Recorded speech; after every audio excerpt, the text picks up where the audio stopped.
3 years ago, on October 25th, the YouTube channel Anamade would upload a video titled Interloper, Half-Life 2's Greatest Unsolved Mystery.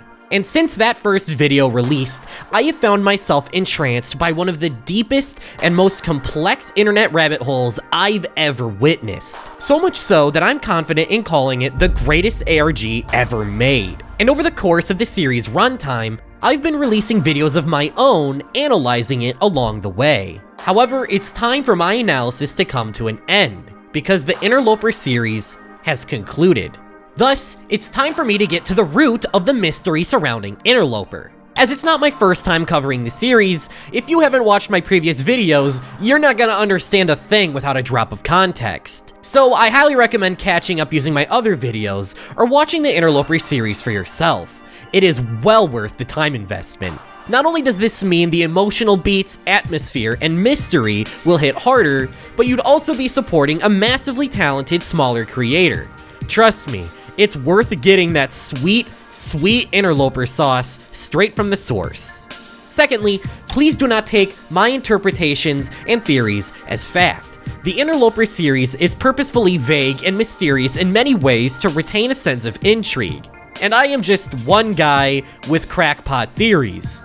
Even the most hardened Interloper scholars are puzzled by this series. Therefore, I encourage you to come up with your own theories and your own interpretations, and if you're curious enough, even researching deeper into the mystery on the Anomalous Materials Discord server. It's an excellent resource on all things Interloper, and the community there is welcoming and an excellent source for my own writings. With that said, join me on one last interloping plunge into the void.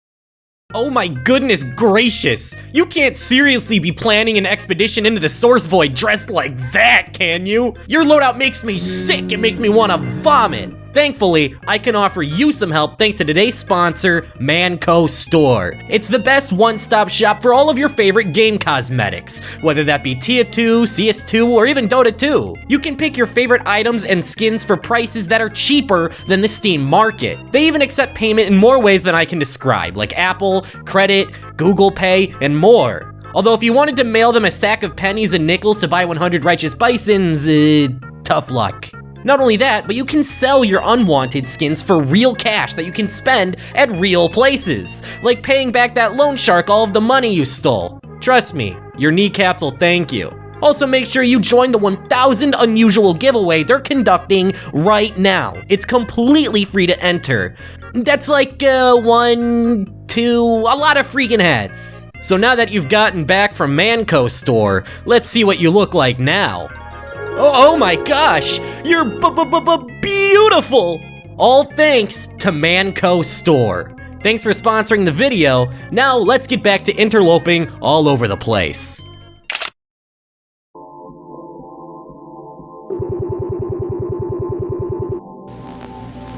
The last time I covered Interloper, I left off at episode C, one of the most cryptic, intense, and strange chapters of the series yet.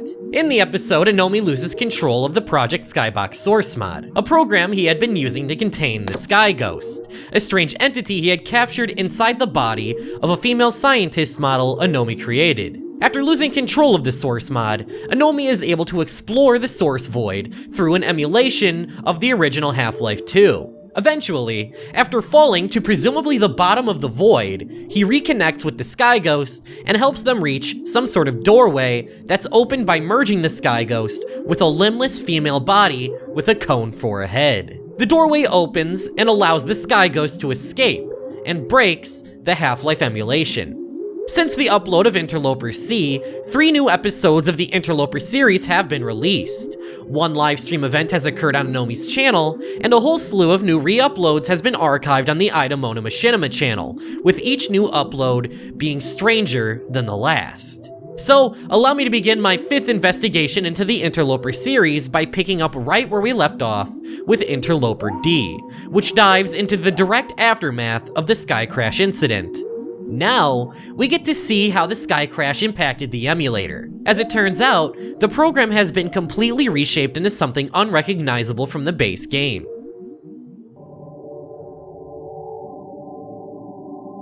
Then this happens.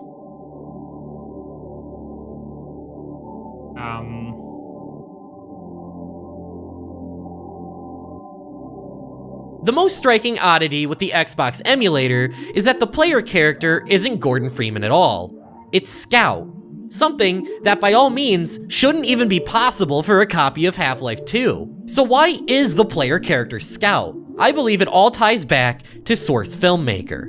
As we know, Source Filmmaker is intrinsically linked to the Interloper mystery. The DM editor is a branch of an early build of Source Filmmaker, and SFM itself is built off of an early build of TF2. You can see this for yourself while loaded into a map in Source Filmmaker. Press the F11 key on your keyboard, and you'll load into the map playing as none other than the Scout. Whatever the Sky Ghost helped Anomi access at the end of Interloper C, it is very much related to Source Filmmaker and the DM editor. On the left side of the screen, you can notice some strange objects as well, the first being a 3-point axis. We've seen this symbol various times throughout the series, with its most prominent appearance being in Helmet Creek. The appearance of the 3-point axis is identical to that of the broken emulator client, signifying an important connection between the two. Just above the axis, you can also see a model of a key.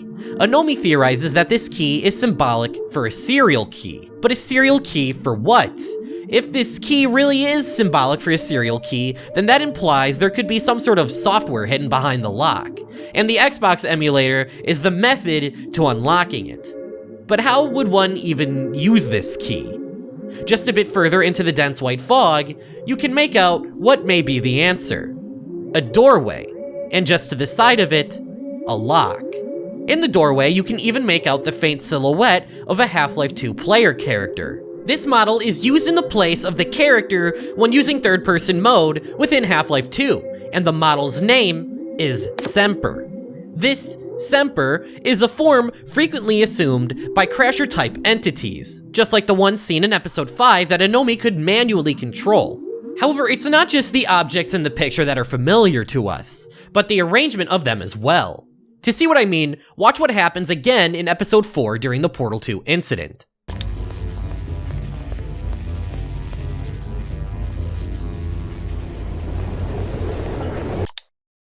Sure enough, it's the same exact scene.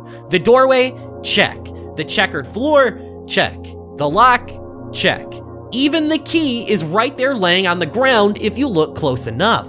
Ever since Interloper 2, Portal RTX has been an integral piece of the Interloper puzzle, and served as a vital tool in the investigation, allowing for exploration of the source void. It wasn't until the Tuesday Manifest that the anomaly inflicting the game was reverted, rendering it useless for the investigation. But here, through its similarity to the Xbox emulator, we can see that there was so much more to learn, and as we investigate further, we're going to learn much more about this connection. However, as of right now, investigating the emulator is a bit tricky because moving is impossible, and attempting to use the scattergun crashes the program. So if nothing can be done within the emulator, the Sky Ghost is still MIA, and Portal RTX is reverted, what can even be done to investigate Interloper? Absolutely nothing. Thanks for watching. I'm at a payphone trying to go. In episode 7 of the series, after encountering VRAD crashers in the void, files were being generated in a directory named after Jan, Ida's real name. And following the events of the previous episode, the same thing happened once more. Within the Jan folder, a new map file was generated. Anomi would upload this map file to the Steam Workshop for his viewers to help solve, and the name of this map was Kolks. This map file could very well be the way to unlock the door in the Xbox emulator. The only question left now is how.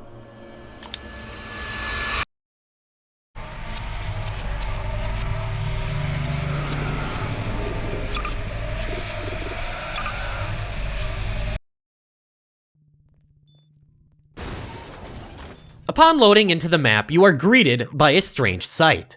The camera takes on the point of view of something moving erratically under the map. It's not until you press any movement keys that you assume control of the player character.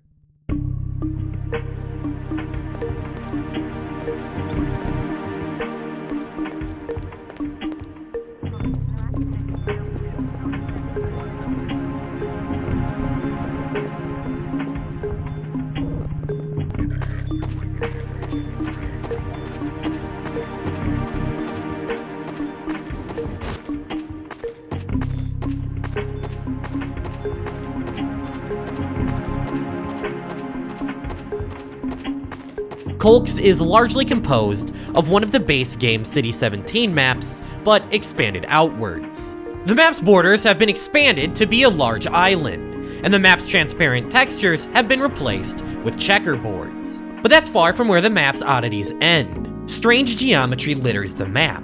Obelisks extend toward the sky, floating rings are dotted around the place, and strange screen-like textures display various source games. We can even see the POV we were following at the beginning of the map. A city scanner NPC with a black cone attached to its eye. While wandering around the map, I feel reminded of the various maps generated during the Tuesday Manifest. Many of the strange features present in Colks are present in those maps as well, indicating that they were created with the same type of generative map AI that F-Sky was experimenting with. But aside from surface level similarities to other generated maps, what's important about this map in particular, and how can it function as a key? Is there even anything to solve on this map? None of the oddities present seem to amount to anything, and even after diving into the map in Hammer, nothing is revealed that advances the investigation forward. What the hell is Colks hiding? For 2 days, the Anomalous Materials Discord server would be in a rush to decipher any possible meanings they could from Colks, but it wouldn't be until a user named Super Gaming Bug made a post that the investigation would finally gain some momentum. Throw Colks are a handful of traffic cone props. They can be picked up and tossed around just like any other physics prop and don't seem to hold any intrinsic purpose. But don't be mistaken, these cones are important. Not because of what they can do, but because they serve as landmarkers. Within the direct line of sight of every cone, a shadow is cast by an object that matches a letter or number. If one were to take every number and letter and organize them by cone placement in order from the top of the map to the bottom, it would spell out a message. CGE 7193. Absolute gibberish. That is, unless you have a keen memory. The model of the Elite Crew, which shows up in-game, is shown as an error in the Hammer editor. Examining it shows the file name is called...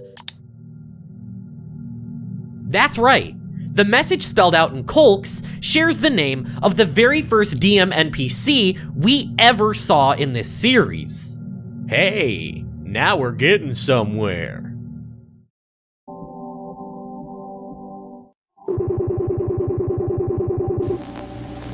On February 19th of 2025, 2 days before the upload of Interloper D, a new re-upload would be archived on the Idamona channel. The video was titled Saxy Awards 2012, The Scout on the Empty Server and the Strange Dreams Door. The video itself was an entry for the Saxies, a formerly annual event for Team Fortress 2 where users would submit fan films to be judged in an award show, with winners receiving in-game Saxy Awards that turn enemies to gold on hit. Anamade himself even has one of these awards, and I'm gonna pretend I'm not a little bit jealous of that fact. The description of the upload, at least the part that's not a long rant from Ida defending himself against plagiarism allegations, states that this video was the last machinima the Idamona channel would ever upload. marking the transition point of the channel from machinimas to investigating the Interloper mystery, and also torturing sentient AI to be your ghost girlfriend. The SFM short follows Scout as he wanders around an empty server of Thewhat for 3 minutes. Needless to say, both the plot and animation quality were far below the standards set by other 2012 Saxy animations. The short ends with Scout noticing some odd noises coming from a door in the red sewers. He begins opening the door to investigate before the screen cuts to black.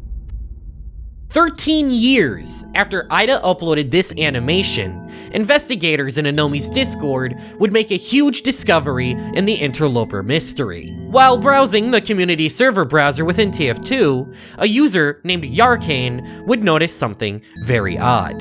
Within the list of selectable servers was one by the name CGE7193. This server was tied to Interloper. Now, it's time to see why.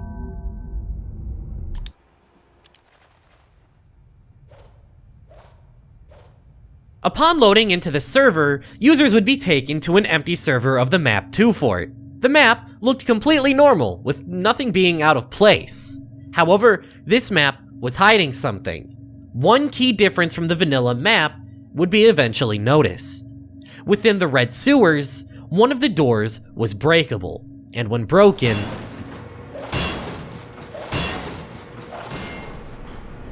would lead into a black void. Walk into the open doorway, and the server would trigger a transition to a new map. In 2012, Ida uploaded the Strange Dreams door machinima, and now 13 years later, this TF2 server, connected to the Interloper mystery, would recreate Ida's video down to the very door shown in the video. What the Interloper community was unaware of, however, was that the rabbit hole this server was about to send them down would be one of the longest, most complicated sagas in the entirety of the Interloper mystery. Things are about to get really freaking weird, so strap in tight.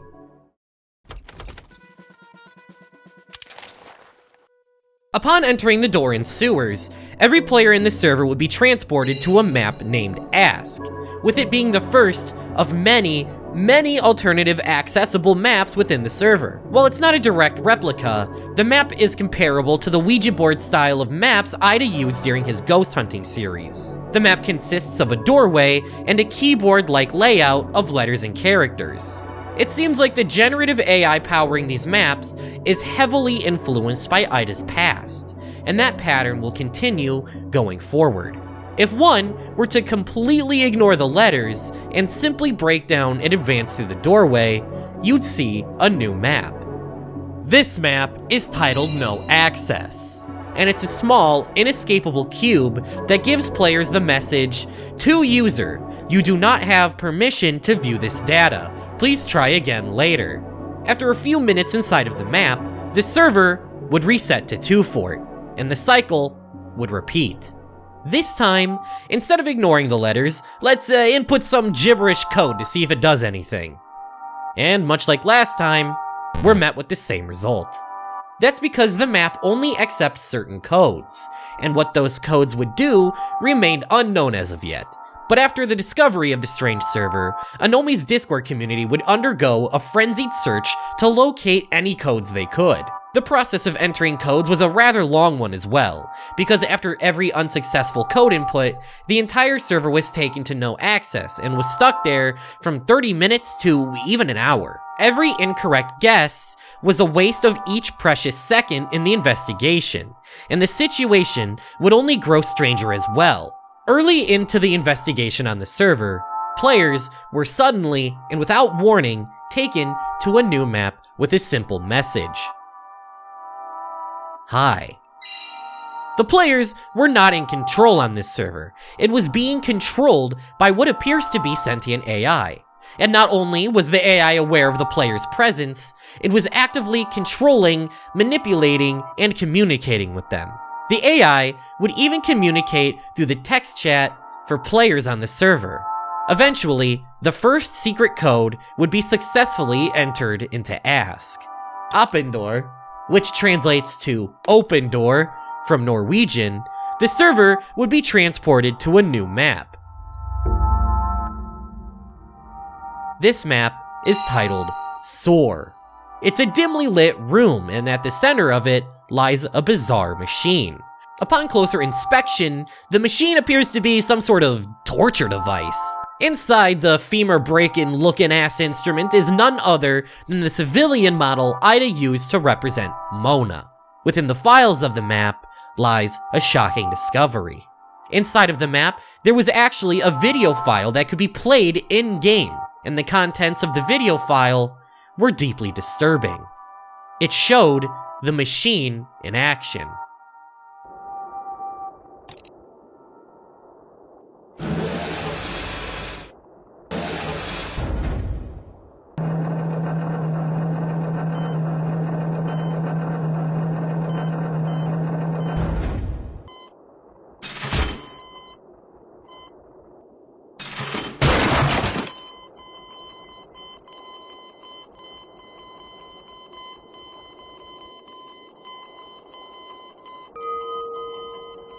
This video is notable, not just for its horrific contents, but also because it's one of the lost Ida Mona videos, somehow preserved within the data of the server itself.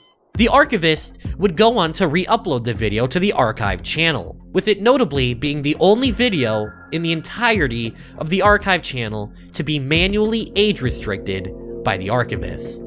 Another interesting fact about this video is that in the timeline of Ida's channel, this video happens roughly a week after Ida's can incident and a week before Ida deleted his channel. We've heard a lot about the extreme lengths that Ida was willing to go for his experiments, and we had seen a bit of it in episode 8 of his ghost hunting series. But this level of sheer brutality on a sentient being that can clearly feel pain is just intensely uncomfortable to watch. This would not be the only video found either. As the investigation pushed onward, the cycle of inputting passwords continued. The investigators in Anomi's Discord server found a whole slew of codes, with each leading to new off-putting and at times, even recognizable maps. For the entire duration of the investigation, the AI controlling the server would also toy with its inhabitants, oftentimes singling out specific users. On one occasion, all users in the server were kicked except for a single player named Bill. After, the server transitioned to a map also named Bill. The map consisted of a red and green spotlight, and the AI asked Dill a question.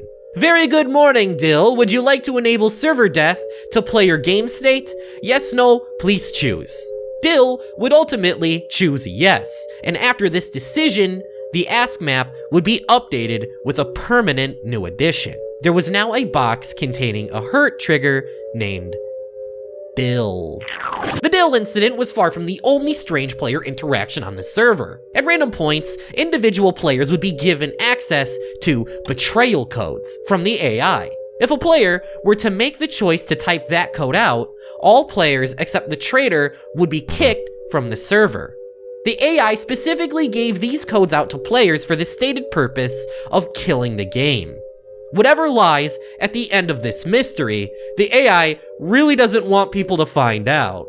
Despite the AI's efforts, the investigation would in fact continue, and fast, as the users on the server were dead set on getting to the source of the server anomaly. Let's go through some of the most important findings from the server. Using the code Colks, the same name as the generated Half-Life 2 map, would take users to a map named Plotmas, a map with a giant sphere and a small cube.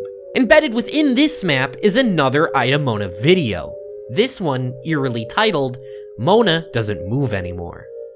Through the archivist's re-upload of the video, we can see that the video chronologically takes place only one day after the previous upload. The video shows Ida using the DM editor to check on the status of Mona post-next snap. And unsurprisingly, Mona has been reduced to a near catatonic, shaking mess. Which, yeah, Ida, I wonder what you expected to happen after you used a medieval torture device to karate chop her freaking head off. Another connection can be drawn from the location the video takes place in. It bears a strong resemblance to the cube found just outside of CP Steel in episode 7. I'm led to believe that these maps were created by Ida during his search into Interloper, as most of the maps he built were simple cube-shaped boxes just like this. However, one unexplained oddity is the strange square-shaped slot into the ground. This strange feature of the map is something I'll come back to later. And by later, I mean look at the runtime for this video. However, not all recovered videos are from the same time period. Take for instance the map Belot, a version of CP Steel that has been modified to appear like it's in the source void. Embedded within this map is a video titled Control Method from 2012.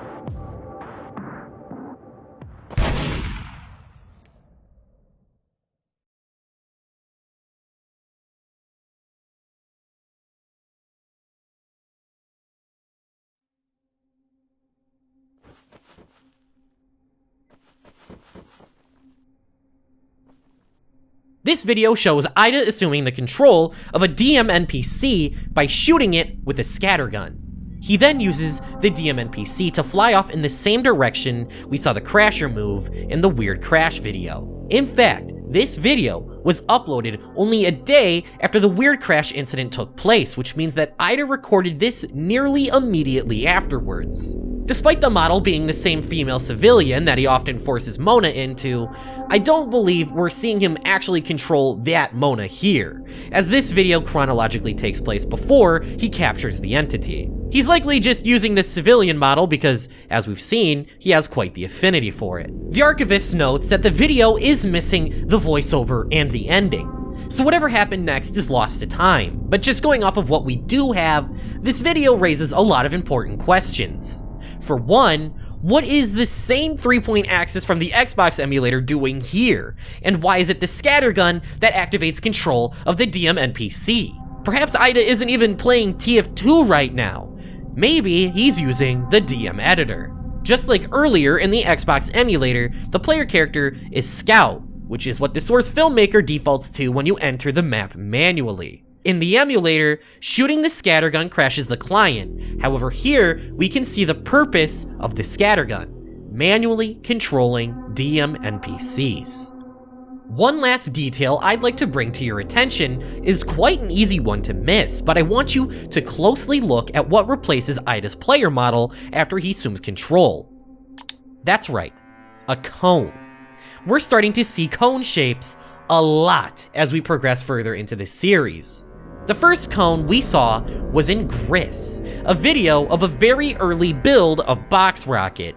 In Gris, the cone seems to have a mind of its own, much like the DM NPCs of the Source engine, and I want you to keep that in mind. The next Ida video to be found would be with the code Speckle. The map itself consists of 2 slopes, purposefully angled so high that they cannot be climbed. By looking at the video file within the map, we can see the purpose that this map served. Within the map's crevice, Mona is completely trapped and unable to move. Way above her is a hint node. These blocks are for guiding DM NPCs. This is something we see explicitly in Helmet Creek. And just like that Type 5 demo, Mona is tasked with moving towards a hint node that they could never hope to reach. However, at least in Helmet Creek, the NPC was mercifully granted a quick end. Ida is nowhere near as merciful. There's no telling how long Mona has been here, and will continue to be here afterwards. Minutes? Hours? Days? The next 3 videos found hold some interesting discoveries as well. The map Stork is the exact same map Ida used to ask Mona what her name was in episode 8 of the Ghost Hunting series. The entire map is even enveloped in the same hurt trigger that Ida created to provoke a reaction from Mona. It's been over a decade since this map was created, and in spite of that, here it is, perfectly preserved within the database. And it's not the only time we've seen this either. A map made by Anomi was also found within the F-Sky database during the Tuesday Manifest, which baffled even F-Sky themselves. Memories of the past are being perfectly preserved within the FSky database. And it's not the only memory preserved within the map either, as there's another video file tucked away in the map, albeit not as well.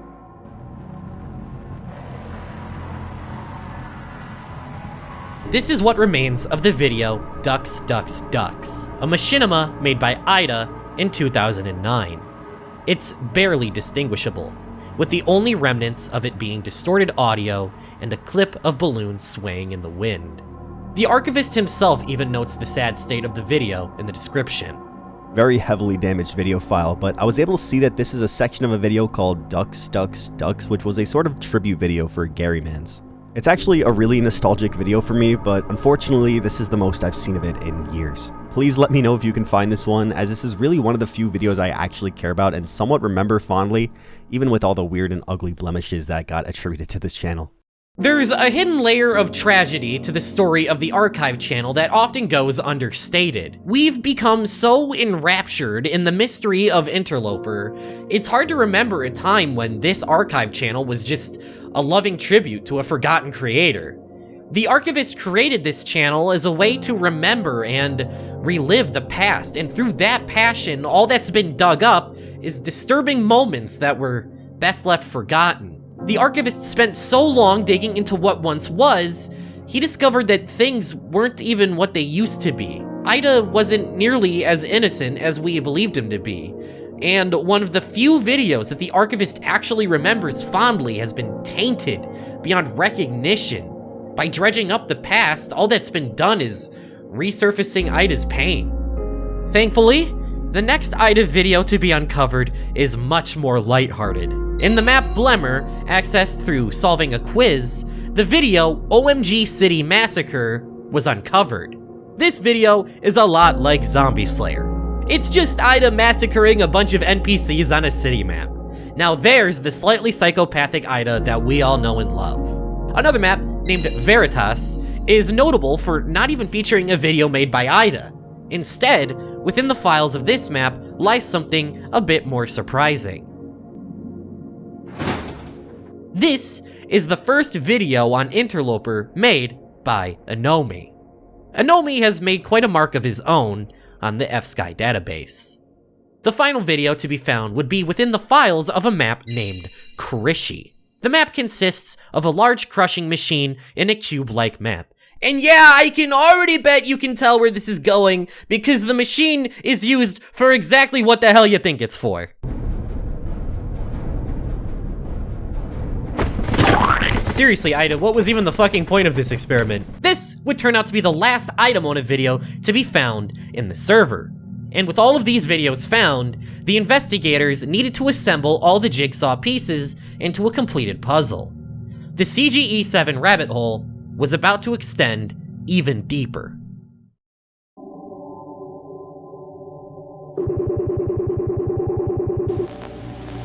As the investigation was unfolding in Anomi's Discord server, Anomi himself was active as well. He'd post updates semi-regularly on the progress being made, accompanied with small video updates.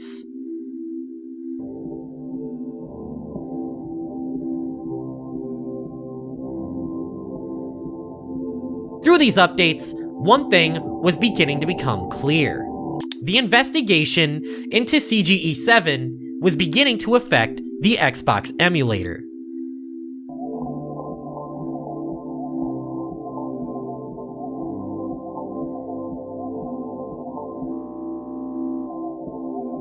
The client was beginning to stutter. With the investigators on the edge of a breakthrough, something big was about to happen. In total, 7 Ida-mona videos would be found and recovered within the server. Each video that was uncovered contains a faint overlay of a decal texture within Half-Life 2. By assembling each video with their respective decal in chronological order, and associating it to a correlated letter in ASC, it would spell out a new code that would take the users to the next phase of the search. Kjegl. While the investigators were loading into the new map, this video was recorded from Anomi's POV from the Xbox emulator.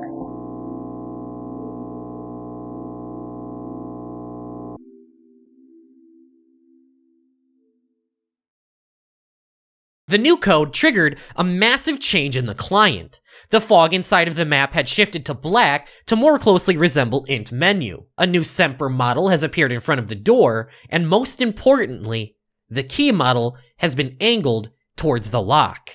The investigation was closing in on the finish line. As this was happening in the emulator, the investigators inside of the server would load into a new map titled Subroutine Hello, and upon entering, the users inside would be greeted by a familiar sight. Subroutine Hello was a near-perfect replica of the scene in the Xbox emulator, and just like the emulator, there was the Semper model, the door, the key, and the lock. The investigators were so close to unlocking the door, but unfortunately, the TF2 mercs are too stupid to take their grubby mitts off of their weapon for 2 seconds to pick up the key. And with no way to use the key, it was impossible to place it inside of the lock. A short while after Subroutine Hello was discovered, the server would go offline, although it wouldn't be for long as the server would in time return to the browser. After CGE7 came back, users would notice some differences. The Thewhat map had been modified to remove the skybox, and dying or using naughty swear words would instantly kick the player from the server. But the biggest change would come in the form of a new doorway inside of Ask. Upon breaking the doorway, the users would be taken to the strangest map seen in the server yet.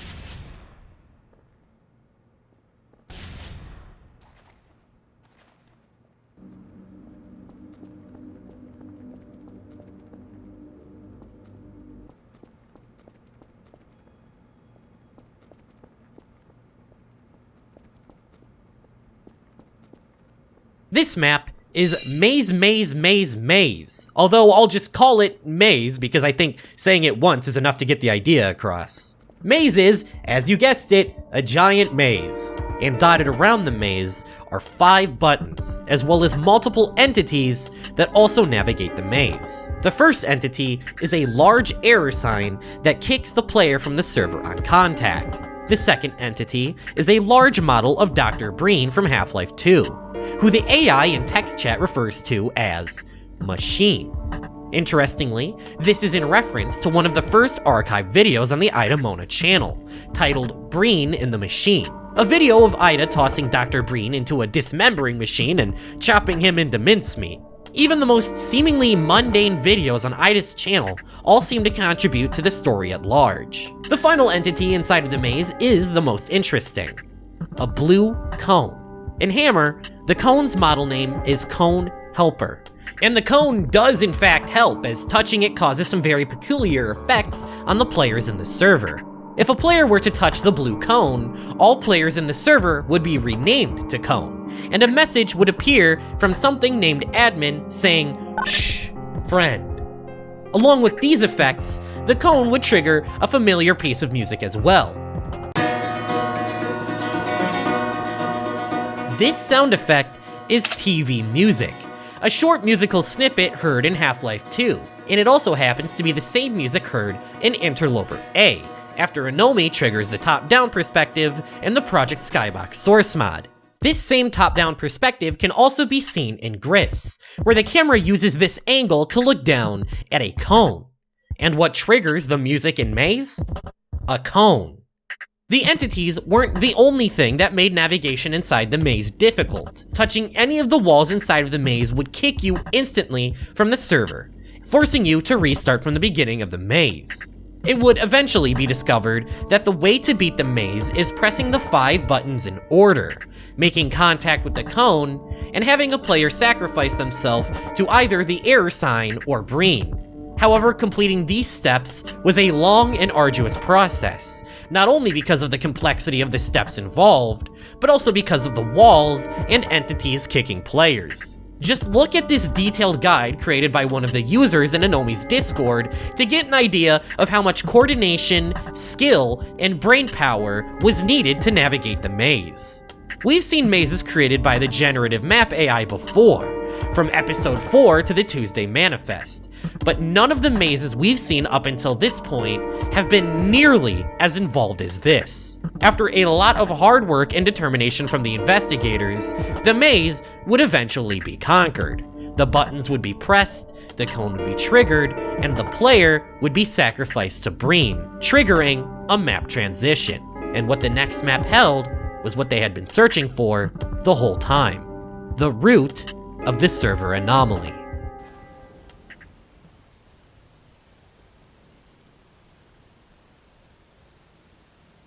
Welcome to Cone, Cone, Cone, Cone. Despite the stark difference in visuals, this is actually the same maze from Maze, except now the walls have been made invisible. However, the most eye-catching feature of the map is in the center of the maze: a large cone. This is what the investigators had been searching for all along. This cone houses the intelligence that has been fueling the server. This cone is CGE-7193. While this has never been directly confirmed, I believe there's two possibilities for the cone's identity. This cone could be the first DM NPC we ever saw, the Leet Crew NPC from Sea Strike that tried to shoot the Umbrella Man with a Galil. After all, they share the exact same name, and we've been able to dig through a lot of files for multiple Type 5 demos, and no other DM NPC has shared this name. But perhaps the cone is Olive, or Mona. After all, merging with what appears to be their old body is what allowed for the creation of the server to begin with. Nonetheless, no matter what the cone's identity is, it remains a fact that this cone has a massive amount of intelligence and data stored within itself. Digging into the map files of the cone map, there is a trigger signifying that the cone can in fact be damaged, with multiple sound triggers with distressing names. A wind chime sound effect titled My Voice, a bell sound titled Hurts, and most alarmingly, a scream sound effect titled They Programmed Me to Die. It feels like we're finally starting to see the purpose of these mazes the AI keeps building. If you'll remember, this map from the Tuesday Manifest features a maze with a large sphere at the end.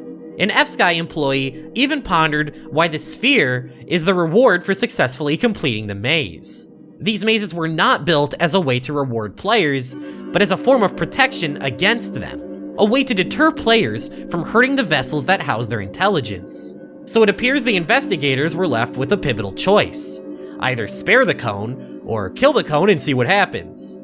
Either way, things were going to be difficult. Touching the invisible walls in this maze doesn't just kick players, it bans them, preventing them from joining back. That means users only have one shot to reach the cone before the map resets to 2 fort, which also means redoing the entirety of the first maze as well. As progress was made to reach the cone, the investigation would suddenly be interrupted as investigators were taken to a new map. It was called Please Kill. It's another small cube map, but when viewed in Hammer, you can see that the entire map is enveloped in a trigger called Die Please Die. It seems that CGE-7 isn't the only force at play.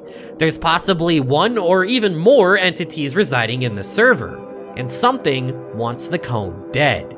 After an insane amount of work from the investigators on the server, they would eventually reach the cone map again. However, the cone had one last trick up its sleeve to protect itself. Every player, except a user named Tadzy, were suddenly banned from the server upon entering. One user, with the help of the entirety of Anomi's Discord, would need to navigate the maze all by themselves and reach the cone. I knew that I had one chance to do it all, and I was there. I was at the finish line. I was ready to set everything in motion, and I just let myself take over in that moment. I wasn't really scared. I was kind of clear of mind. I had known what I wanted to do from the very start. With the cone finally reached, it was time for Tadzy to make a choice. Naturally, he mercilessly slaughtered the cone with a pistol. I wanted to go just completely balls off the walls and get really mad. At that time, 10 days of work to get to this point. This kind of climax where every moving part is coming together. And I just knew. I immediately instinctively knew. CGE-7193 had now been effectively killed. The force that had been in control of the server, trying to protect itself, preventing its inevitable demise, had now been eradicated, and with its death came the shutting down of the server. However, the efforts of Tadzy and the investigators of Anomi's Discord server were not in vain. As the cone died in TF2, the Xbox emulator would begin to react.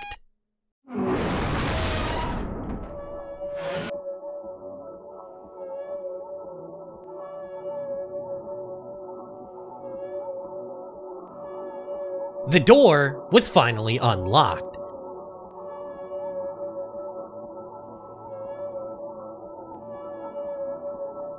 CGE-7's death granted Anomi the server credentials to access something named Sourcebox.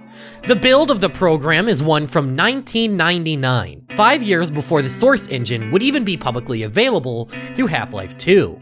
You may be surprised to hear that this isn't actually the first mention of Sourcebox in the ARG. It has been mentioned before, all the way back in the Episode 4 livestream. During the brief period, Anomi was able to generate Interloper demos using Portal RTX. We can see, within Portal RTX, a string of chat messages. Among these messages are multiple mentions of Sourcebox. Warning, no serial key detected. Please enter a valid Sourcebox serial key. Authenticating key. Connected to Sourcebox. Over 2 years ago, Anomi was granted access to Sourcebox through Portal RTX, and we were none the wiser. And now, once again, Anomi's been given access through someone else's server credentials. And there's even more to it.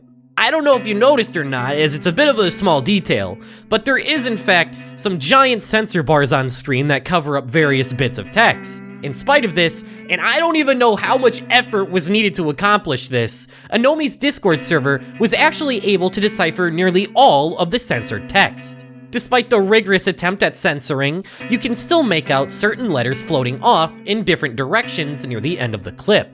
By observing the floating letters and tracing their paths, you can make out most of the censored message.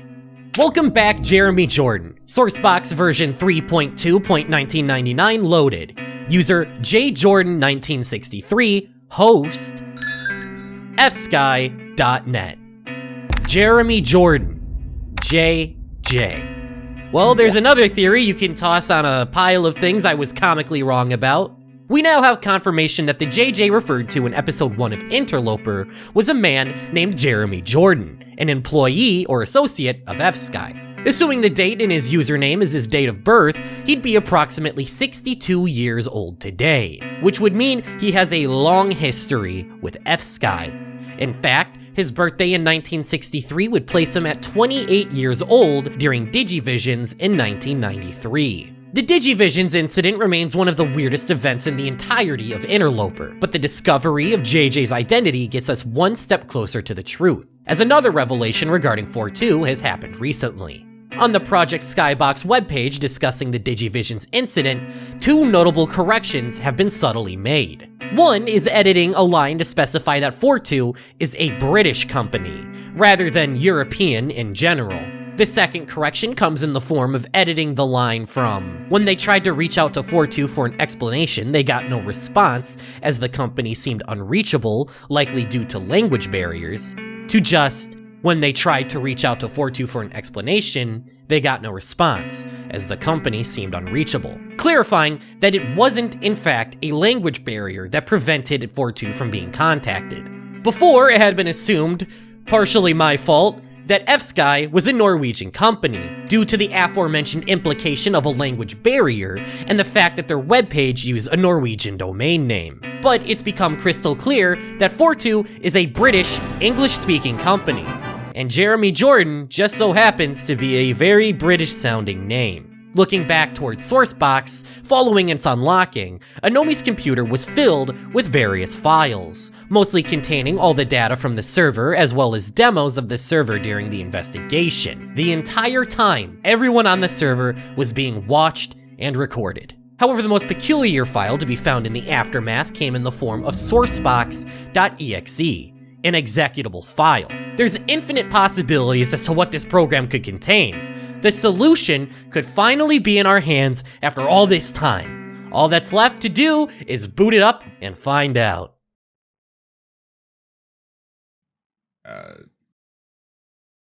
Very underwhelming. Okay, I agree. That was a bit underwhelming. However, launching the executable did have an effect. It just wasn't as obvious as you would first expect. In the TF2 community server browser, CGE7193 had once more become active. Unfortunately, it was impossible to access because of a password locking users out of the server. Although the server couldn't be accessed through traditional means, it was still possible to get a peer inside of the server through Source TV, allowing users to spectate, but not interfere. And when users got a look inside of the server, it was apparent something very unusual was happening. A lone scout with no cosmetics stood idly in place where the cone had been shot not too long ago, with the username Anomi. In one of the corners of the map, a ring shape could be seen as well. Eventually, Anomi himself would be contacted by the members of his Discord about what was happening. As it turns out, sourcebox.exe was functional, and it served as a controller. When using movement keys in the program, the scout would move accordingly in the TF2 server. However, since the program was completely dark and Anomi found himself in the middle of a maze, he needed the users inside of the Discord to guide his way to the ring. After a nerve-wracking expedition through the invisible maze, Anomi would reach the ring and enter subroutine Hello, the map with the locked door. Still being guided by the Discord, Anomi would proceed through the doorway with the Sourcebox client, and once he reached it, the scout would freeze in place and disconnect shortly after. Let's examine what just happened here. Anomi was given access to a program that consists of a blank screen, which is used to control a pawn, and that pawn has the ability to cross a doorway that freezes the program. The program, while open, also creates a server that can be joined while in a source game. The Sourcebox program shares a heaping amount of similarities to Portal RTX, and considering the fact that RTX was connected to Sourcebox the entire time, it appears that through Anomi's investigation, he had somehow completely unintentionally converted Portal RTX into a bootleg Sourcebox of sorts. After Anomi crossed the doorway, the server would reopen to all players, with a new key difference. Anomi has completely replaced CGE7193. The chatbot now uses the name Anomi, and the cone on cone has adopted the name as well.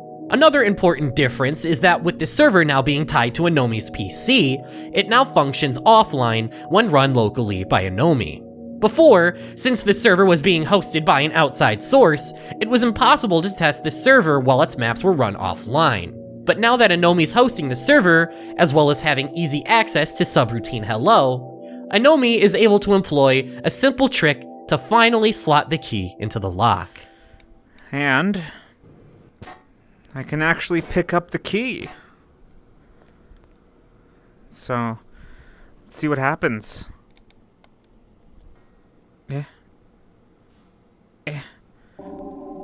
Huh?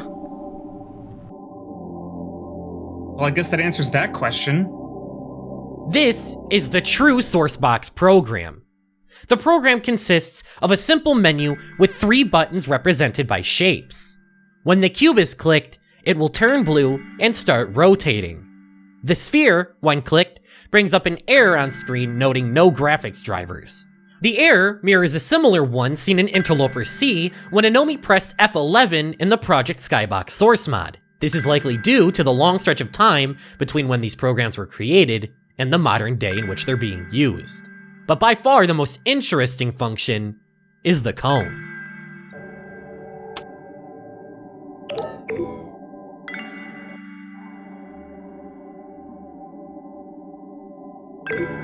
This function seems to be a tracker. It's following an entity through the source void that the program refers to as Interloper.dme. The DME in the name actually refers to a demo file. Demos, of course, being one of the central points of interest in the mystery. The entity seems to be aimlessly drifting through the source void at a constant pace, with an unknown purpose, if it even has one. While we can't really tell what this mysterious entity really is, we can at least see where it's located, as its whereabouts are constantly updated by the XYZ coordinates. It's with this revelation that Interloper E finally comes to a close. However, after the video would be uploaded and the investigation on CGE 7193 seemed to have concluded, another strange arc for the server would begin. And what would follow is one of the most cryptic, strange sagas in the Interloper mystery yet.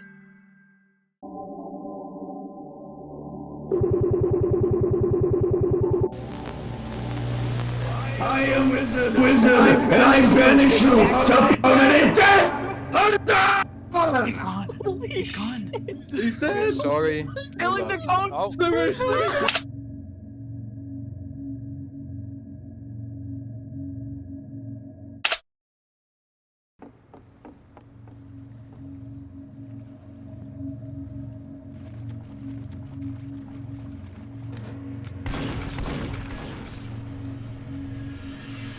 In May of 2025, Anamide would upload a teaser for Interloper E.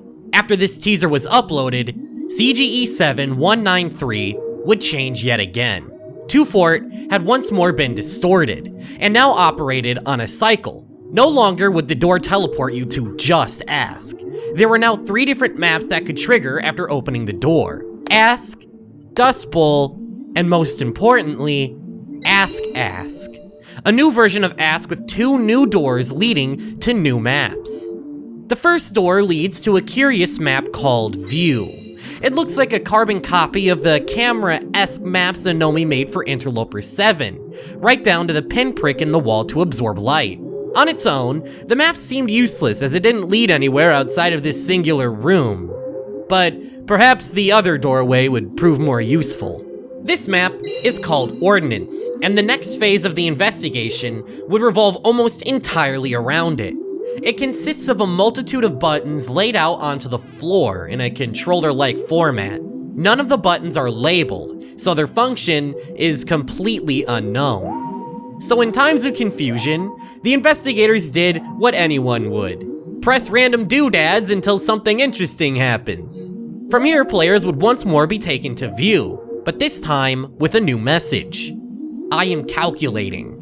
Hours later, the map would update, and onto the wall would be projected a short clip.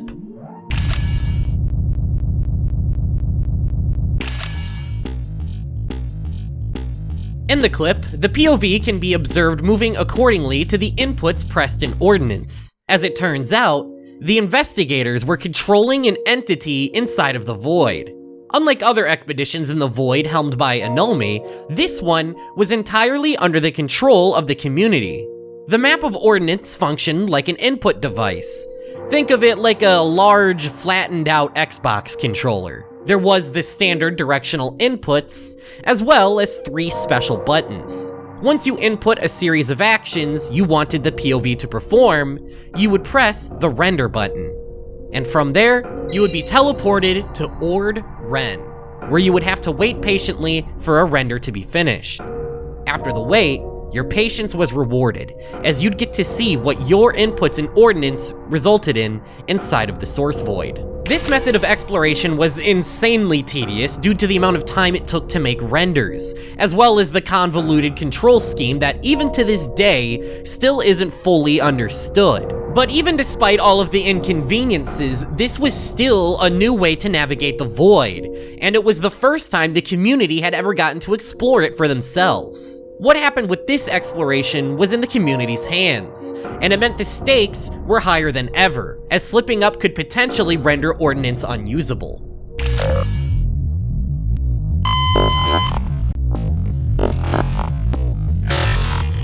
In the renders, you can recognize various motifs from throughout the Interloper series. Hint nodes can be placed by the user, and the pawn will move towards them like a DM NPC. The 3-point axis is also present in many renders. This could be hinting at the likely possibility that Ida's control method that he showed in his video was similar to what we're doing now through Ordinance.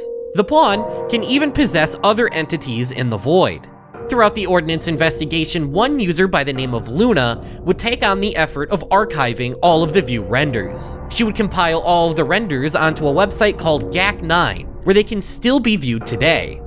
Hi, I'm Lunascape, the creator of GAC9. I joined the Interloper investigation shortly after Interloper D got released and was an active investigator during the Colx mystery. After the CGE server was found, I decided to add a maps section to the website with downloads and descriptions of the maps we discovered on the server and how we found them. This was mostly because the only other place where the maps were being archived was in Discord messages, and I know how easily they can get lost in a sea of messages in a big server like Anomalous Materials. When the Ordinance investigation started, I created the view page, which was a collection of all the renders that we started getting from the CGE server. This was mostly because I wanted people to have a central page for viewing all the renders that we got from the server, and gather all the information that we had into one page. Another community member named Sector was a big help with this and set up a bot to automatically scrape the views and to upload them to my website. One strange anomaly encountered early into the exploration came in the form of a large hand that appeared to be trying to guide the pawn. It's visually similar to this strange feminine entity seen in Interloper C, although any relation between the two is hard to draw. A much more definitive breakthrough would occur starting at the 123rd render.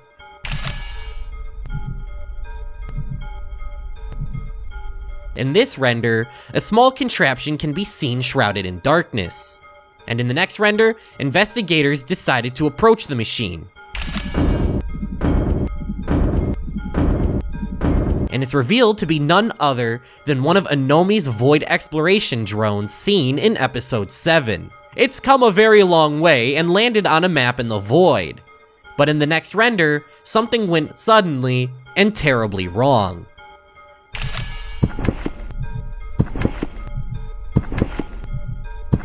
The investigators decided to use the pawn's ability to possess the drone, which successfully allowed it to be controlled. However, shortly after flying off, the drone would be revealed to be piloted by a Combine Elite model. The Combine hijacked control of the drone and began flying off towards an unknown destination. But before we can see where, he drunk drives himself right into a boulder on Dust Bowl, causing the drone and the pawn to spiral downward. However, the encounter with the drone seems to have internally broken something, as after rendering view 139, the users wouldn't be taken to view as they were expecting to. Instead, the investigators were taken to a new map named Ord Error. It was another simple cube-style map. It's bright red and a large error model looms over the player. When loading into the map, you also receive a message. "We're sorry. Your request cannot be heard due to unhandled expectations. Please redefine me." When this map loaded, all players except a scout named Alistair would be kicked from the server, leaving Alistair completely alone. And then, the server started a dialogue with them. The AI at point speaks with the mannerisms that we've come to expect from interloper entities, with random smiley faces. And it also has quite the potty mouth.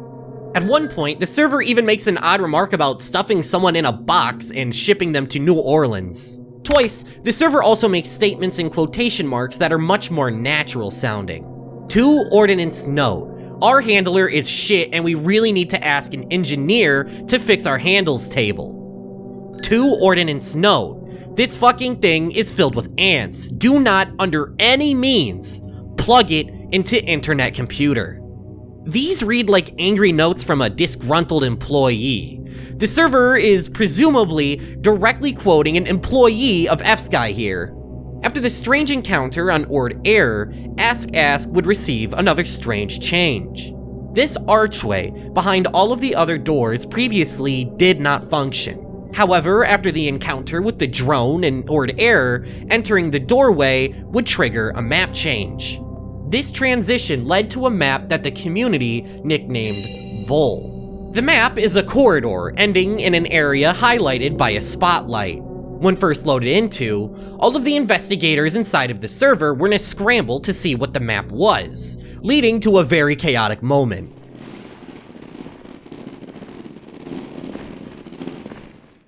Let's get him!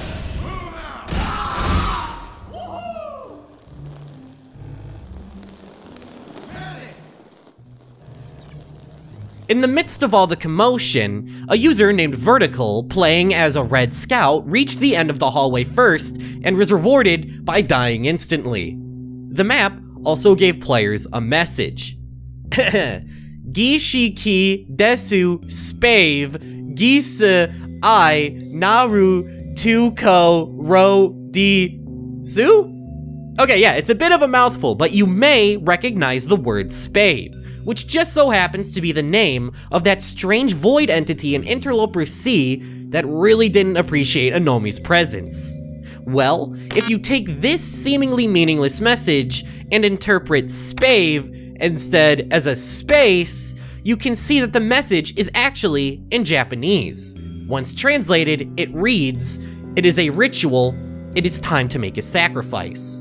Vertical had unknowingly just sacrificed themselves, and the next time a render was entered into Ordinance, the investigators would find out just what that sacrifice entailed. The pawn had taken on the form of the Red Scout sacrificed in Vol, and the chatbot within the server even assumed the name of the sacrificed player as well. Using this new scout pawn, investigators would continue searching the void until an encounter with a spinning bird attacked the pawn and killed the scout. Like I said, this Ordinance shit gets weird. The next pawn would come in the form of a spy player with the Dead Ringer equipped with this Steam name Hunter. Strangely, after Hunter sacrificed himself in Vol, the pawn adopted the form of a hunter from Left 4 Dead. This showed that not only would your in-game loadout change the pawn in Ordinance, but your username would as well. The hunter even had the Dead Ringer equipped. And oh my god, the Dead Ringer made it into the source void. Even in the furthest reaches of the source engine, I can't escape this freaking item. The investigators would proceed to churn through more sacrifices as they ventured further into the void. In one particularly interesting moment, a pawn of Shell with the force of nature would enter a beach-like map with a floating cone. Strangely, in the reflection of the water, the traffic cone almost looks red. Shortly after, the pawn would stumble onto the same large hand from earlier, which would suddenly snatch the pawn up and carry it elsewhere. This encounter with the hand would lead to the strangest render yet. A feminine figure in a bright red dress saying hello to us. After this encounter, a new pawn would need to be inserted into Vol, and when that pawn violently exploded, the feminine figure made yet another appearance. Who the hell is this? The next player to sacrifice themselves would set their Steam name to be that of the entity name of the key in subroutine hello, which would create a strange interaction in Ordinance.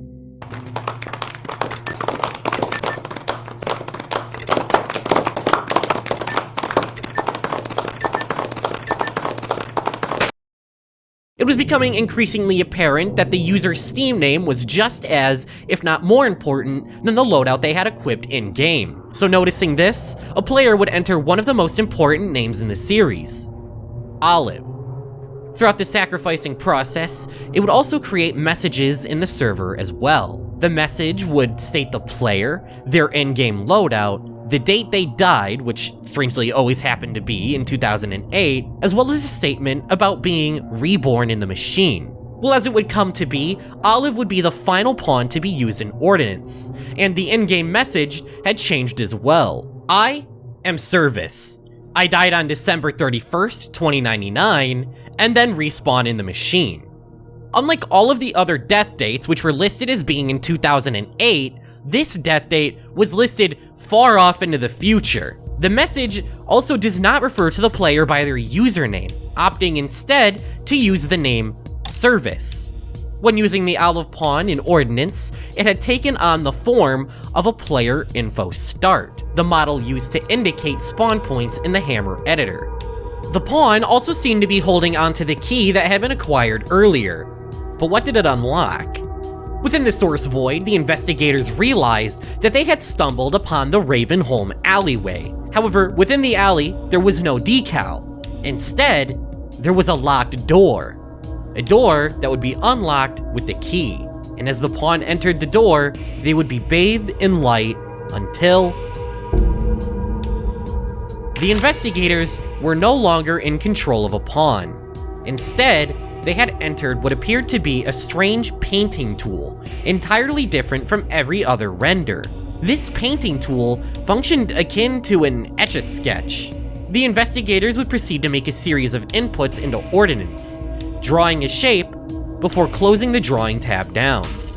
In the midst of all the cryptic weirdness of Ordinance, there lies a drawing tool of all things. Well, despite seeming like such a random event, there's actually some connections to be drawn here.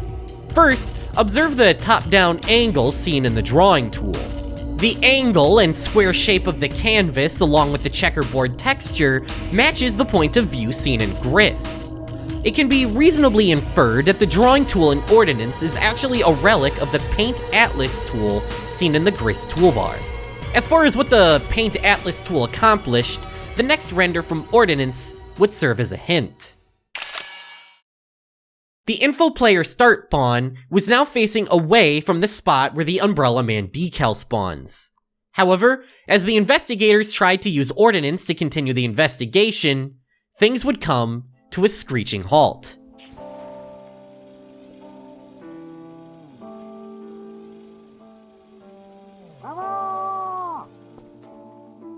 This is Ord End. Along with this map came a message for the server. Please plug in a valid input device.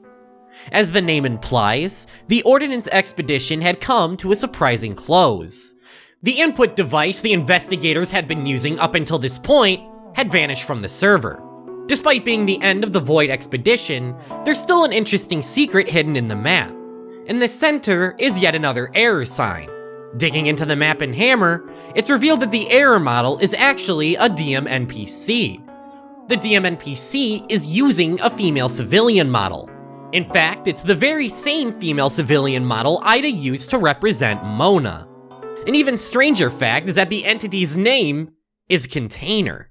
We've seen this word prop up a couple times throughout the series, most notably in this map from the Tuesday Manifest that contains these jail cell-esque buildings. Through episode 8 of Ida's ghost hunting series, it's been confirmed that these cubes were built as containers for sentient entities.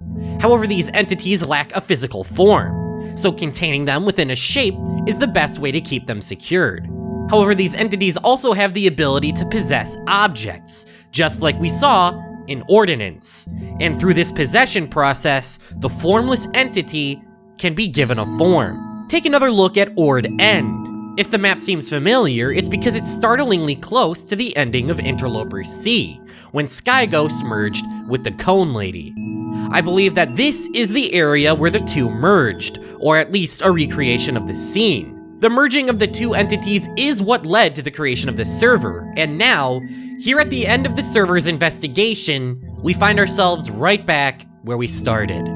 But thanks to the efforts of Luna and her website GAC9, you can still experience CGE 7193 for yourself. Here, every Ordinance render has been archived, as well as the files for all of the maps found within the server.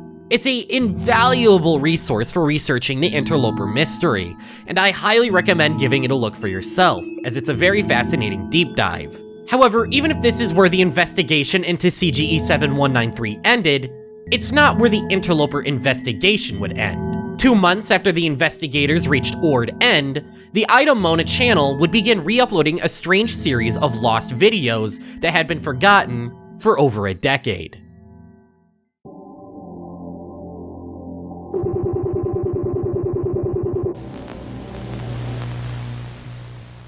Spise. It's a word that's weighed heavily on the minds of anyone who's dug deep into the Interloper mystery.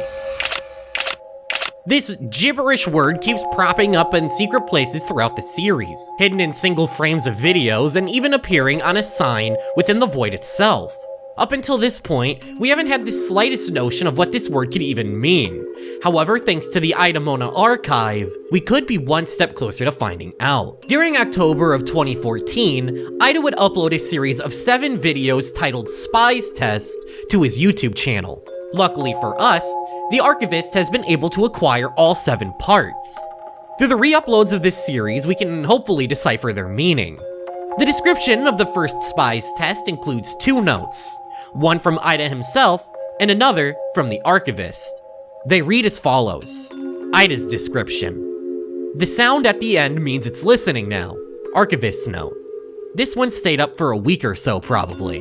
In the video, Ida is playing Gary's mod. He has spawned in a large shipping container and filled it with explosive barrels.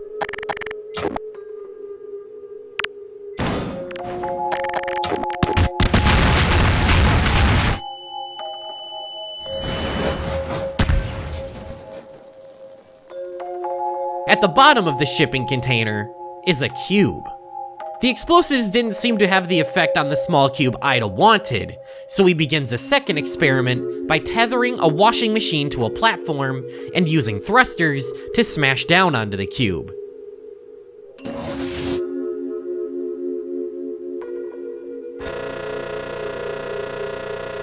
Strangely, this action triggers a game crash. In a previous Ida video, he whacked a soda can with a crowbar for an hour straight. This video chronologically takes place a month before that incident, so we can see that Ida's small prop hyperfixation tendencies have been a long-standing thing. In Spise Test 2, Ida's original description for the video is only 2 words. It's work. In this video, we can see Ida once again performing experiments on the strange missing texture cube. This time, however, he's conducting the experiment by running Gary's mod through the DM editor, and this change in the experiment alters the outcome from just a simple game crash to something much more intriguing. Once the cube begins its activation, the screen goes through a sort of printer-like transition.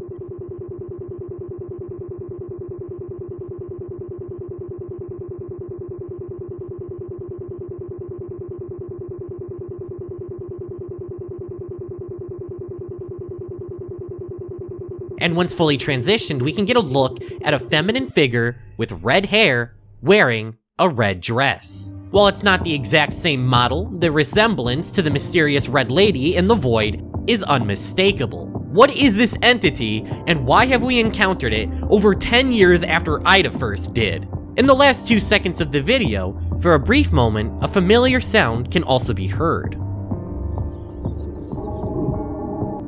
This sound is the same audio heard while using the tracking feature in Sourcebox. Although the program is never shown on screen, Ida has gotten his hands onto a cracked copy of Sourcebox just like Anomi did.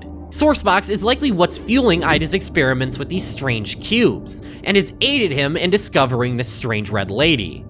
Perhaps this red lady is what his copy of Sourcebox was tracking.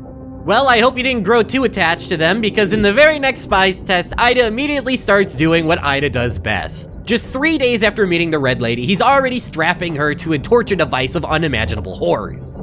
The test he's performing here seems to be an extension of the washing machine experiment seen in the first test. However, instead of smashing the cube with the washing machine, he's smashing the Red Lady with a whole-ass train Omni-Man style. As far as this strange cube goes, you can also see it tethered to the Red Lady's model. But before smashing the lady with a train, he also spawns in a female civilian model right in front of her. It seems his goal is to smash the model of the Red Lady with the female civilian model he uses for Mona. Through this merging process, he seems to be attempting to create his ideal shell or container for Mona to inhabit. However, this particular experiment seems to be a dud, as nothing triggers and the video ends. The description of this upload also gives some important insight into Ida's backstory as well. These videos seem to have been saved by a couple people who used to harass Ida back in 2014. Apparently this was because they would make Ida poops and send them via Steam messages. I was able to get a hold of one who had video 3 of 7. I'll try getting into contact with the others and see if they still have the rest. During his stint as a content creator, Ida underwent a harassment campaign from his detractors. The barrage of mockery he received no doubt contributed to his volatile mindset and the inhuman acts he inflicted upon Mona. Perhaps these deranged experiments served as some sort of venting process for him. The next Spise test follows another failed experiment, this time from within the DM editor. In the video, Ida attempts to merge the Red Lady with a burnt corpse model from Half-Life 2. However, the merging process goes awry, and Ida presses the delete button. Interestingly, the description notes that Ida found a castle here. This seems to be hinting that these cube experiments serve as a way for exploring the void. But as far as what this castle map is, we are none the wiser as of yet. In the next Spise test, it seems Ida has gone for a honey over vinegar approach. According to the description of the upload, the Red Lady apparently reacts well to music. From Anomi's past experiments, we already know that the interloper entities react strongly to auditory stimuli. So in this test, Ida brings a radio inside of the DM editor that plays the song Exile Vilify by The National. It's a song featured on the Portal 2 soundtrack, and after listening to it myself, I gotta say the Red Lady has some good taste in music. The song's pretty darn good. The video continues with the Red Lady listening to the song, but something strange appears to happen around the 3-minute mark. From the right side of the screen, you can see a limbless figure begin to approach slowly. The grainy video quality makes it hard to see, but once close enough, you can see that this figure is unmistakably the mannequin body Mona inhabits near the end of its lifespan. That chronologically makes this the first appearance of Mona's mannequin body.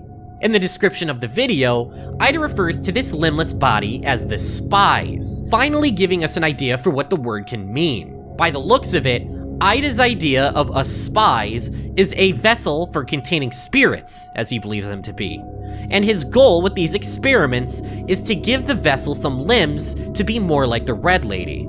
After a while of the Spise and the Red Lady giving each other an awkward stare down, Ida exits from the cube-induced game state back into Gary's mod. Although with no context, it's hard to tell what Ida's purpose with this experiment was.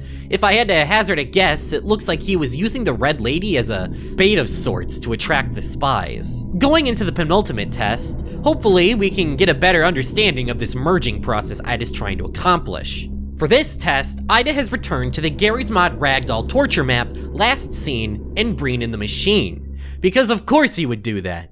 Ida positions both the female civilian Ragdoll as well as the Red Lady beneath a cone-shaped drill device. He activates the drill, and as it begins to dig into both Ragdolls, he triggers the cube. His goal here seems to be to literally throw two models into a blender to combine them.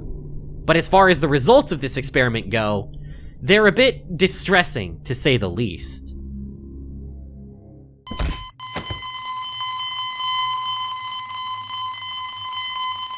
Well, Ida did accomplish giving the Spise limbs, but in the most horrific way possible. Through the blending of the two models, the Spise has had a pair of legs grafted onto it, but the model's arms were not successfully attached.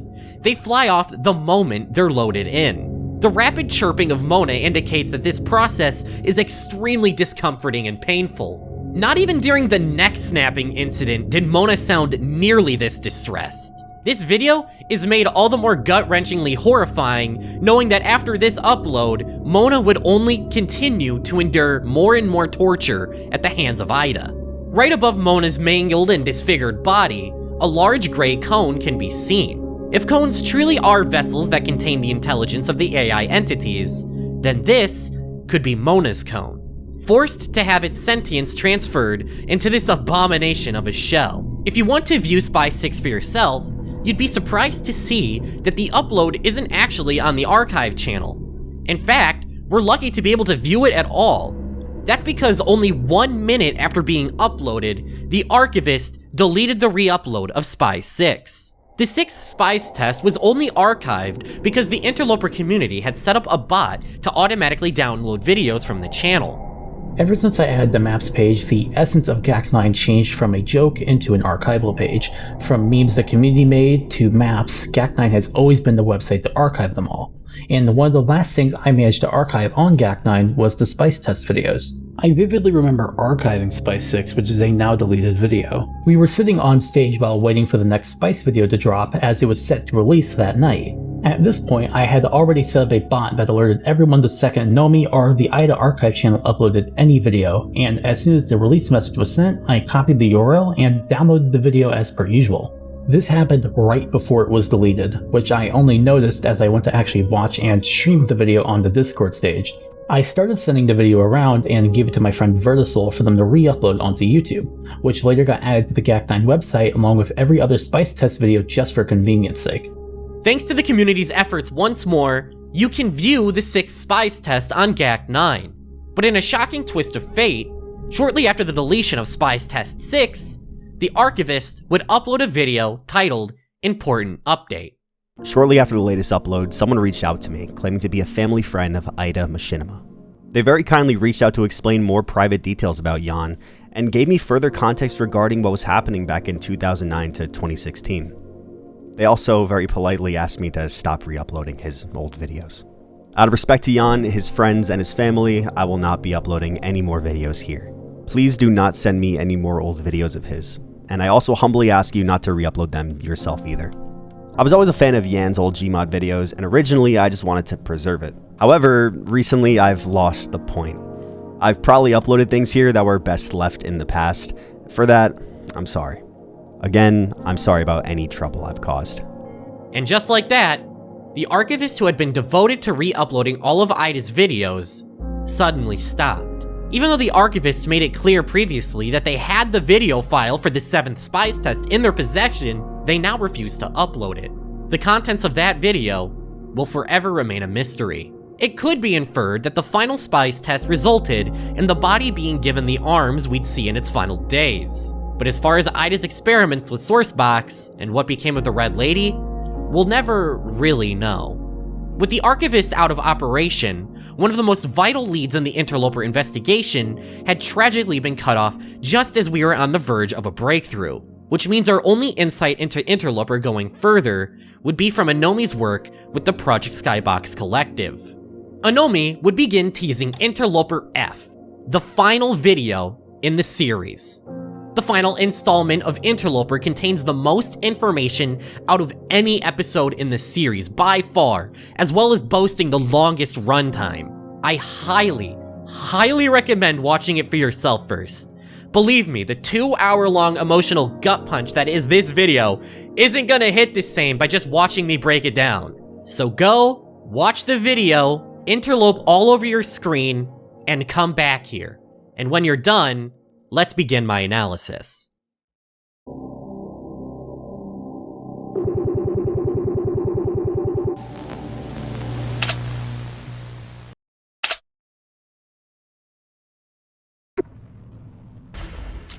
Your lust for knowledge changed your body. Are you strong enough to do what it takes to change it back?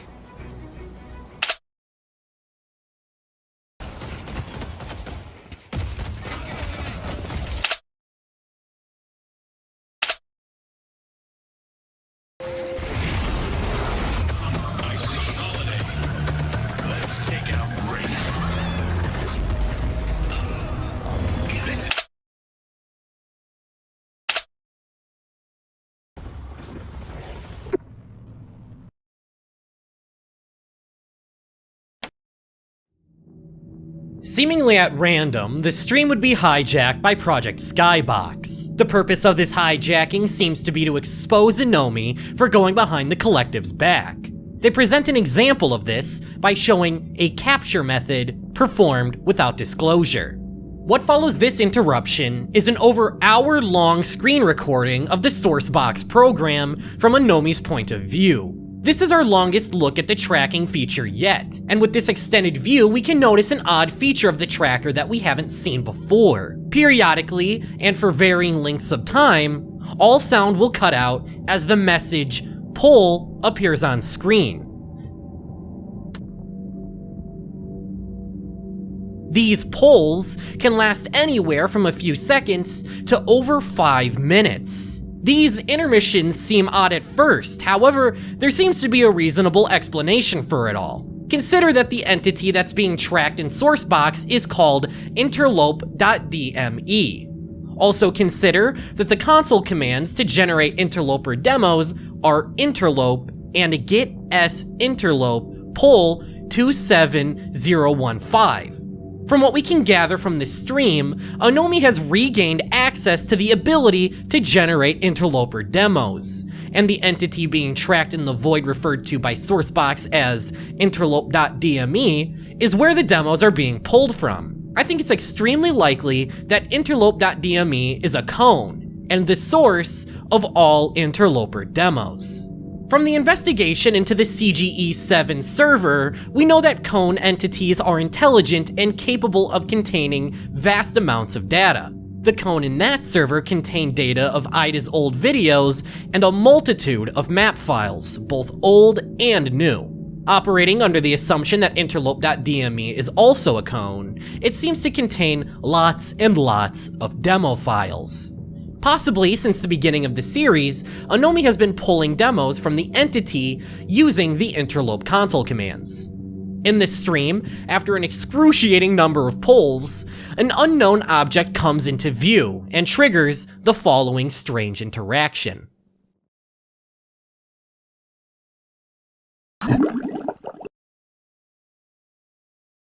And after that, the stream would end. This cryptic stream would serve as the last droplet of lore before going into the series finale, as later that day, Interloper F would finally drop. It opens with an ominous message from Anomi. Do not attempt anything in this video. Interloper C is the only other episode of the series to include a similar disclaimer, and it serves as a direct narrative parallel to Ida's ghost investigation. At the start of the series, Anomi presented himself as a stoic, unfazed narrator. In the early videos of the series, he hardly ever even spoke at all. Over the course of the series, though, that facade, that mask of the uncaring narrator has slowly whittled down. He's become more vocal, more openly interested in the investigation. He's become emotionally tied up, just like Ida has. For Ida, that path of obsession led to self-destruction, mental collapse, and mockery. As for what Anomi's obsession will lead to, well, I guess we'll just have to watch and see. After the disclaimer, the episode follows up on Anomi doing something we've become very accustomed to this series. Dicking around in Half-Life Deathmatch until something interesting happens. And indeed, something interesting does happen. Oh, sh...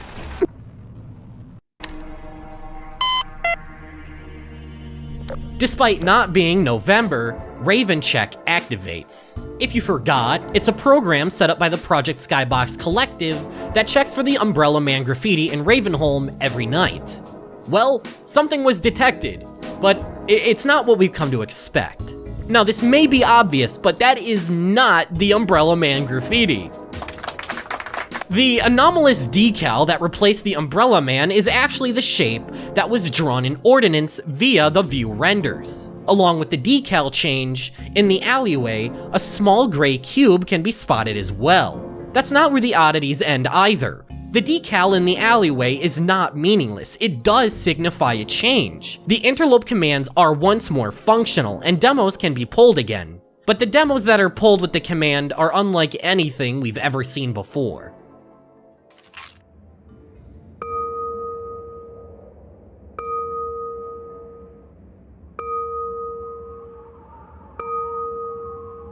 What you just saw is a Type 7 demo. I'll just call them sphere-type demos for reasons I think are pretty obvious. The point of view in these demos is similar to Type 2 demos. However, there's now 6 spheres with different textures overlaying the screen. As well as the spheres, there's also a repeating bell sound effect in the background.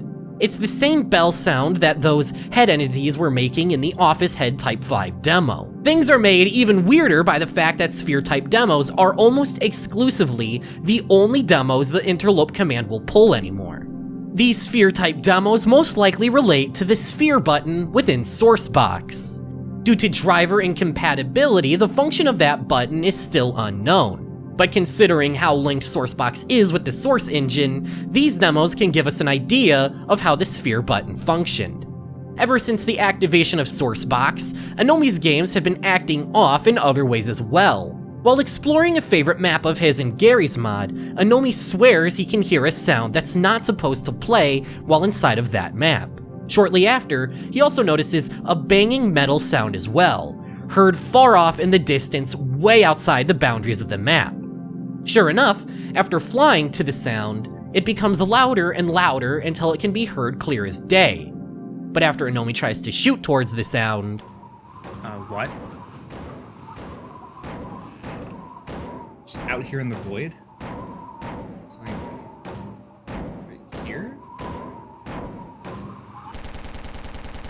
Oh. The game crashes. After the encounter, Anomi finds that these sound anomalies only occur while the sourcebox program is open, confirming that it's responsible for the influx of weird occurrences in his source games. With sourcebox whittled down as the root cause for all of the shenanigans, it needs to be looked into further. Judging from what we've seen Ida do with the program, there's a lot of untapped potential for exploration here. That potential would start to be realized by Anomi after connecting to the CGE7 server with the sourcebox client open. This sequence of events turns out to have a perplexing effect on Anomi's game. When you try to join CGE while having sourcebox running, this happens.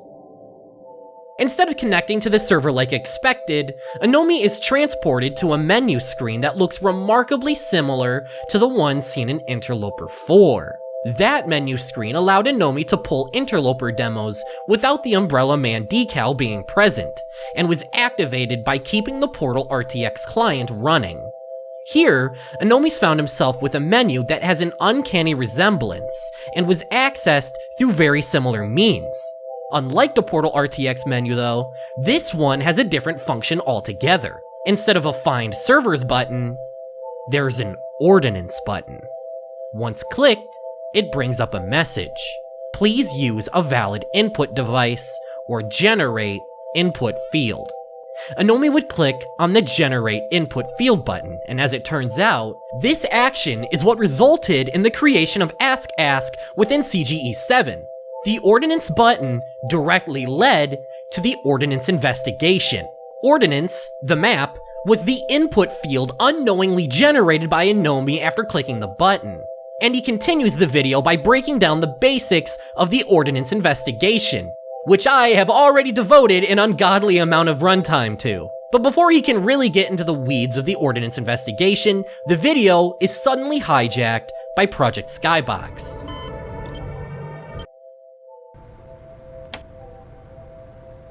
Just like they took over the live stream, they've done the same to Interloper F to show another example of Anomi going behind their backs.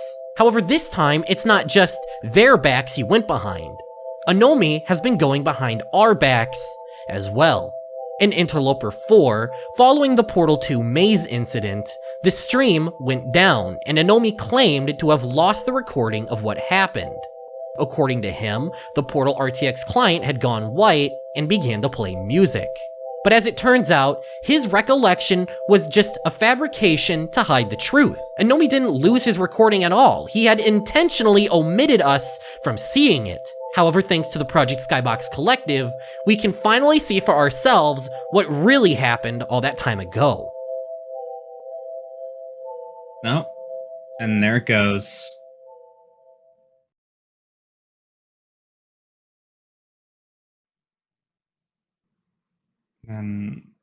Huh? What is this? After the stream ended, Anomi tried to reconnect to the Portal RTX server in Counter-Strike Source. He gets the Ordinance main menu screen. Another sourcebox function has been somehow applied to Portal RTX, and what's strange about this Ordinance main menu screen is that the map in the background isn't even from Counter-Strike at all. Rather, it's the map from Half-Life 2 Lost Coast. Things get even weirder after Anomi clicks on the Ordinance button, as what happens next is much different than what happened in TF2. The message that replaces the input field prompt is even more unusual. Please use ord_ren to ping your container and make sure your connection is good before trying to push network updates. Networking issues during merges make James very angry, and he will come to your desk and slap ya with a fish. This message reads much more like an inside joke, the type of language used by coworkers bantering. Without any context, the whole fish slapping bit just comes off as weird. But with this bit of humor, we can deduce that this message was written by an F-Sky employee for their peers. The start of the message states that ord_ren, also referred to as heartbeat, pings your container to make sure your connection is good.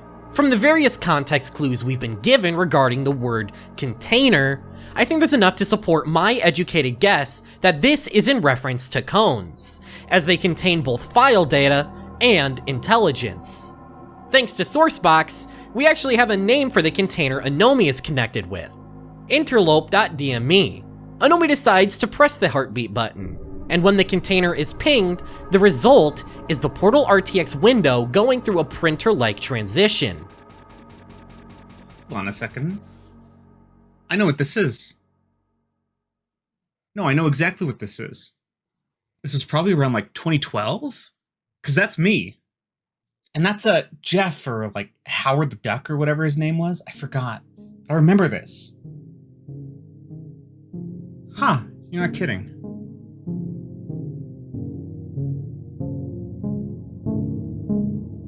So it actually is.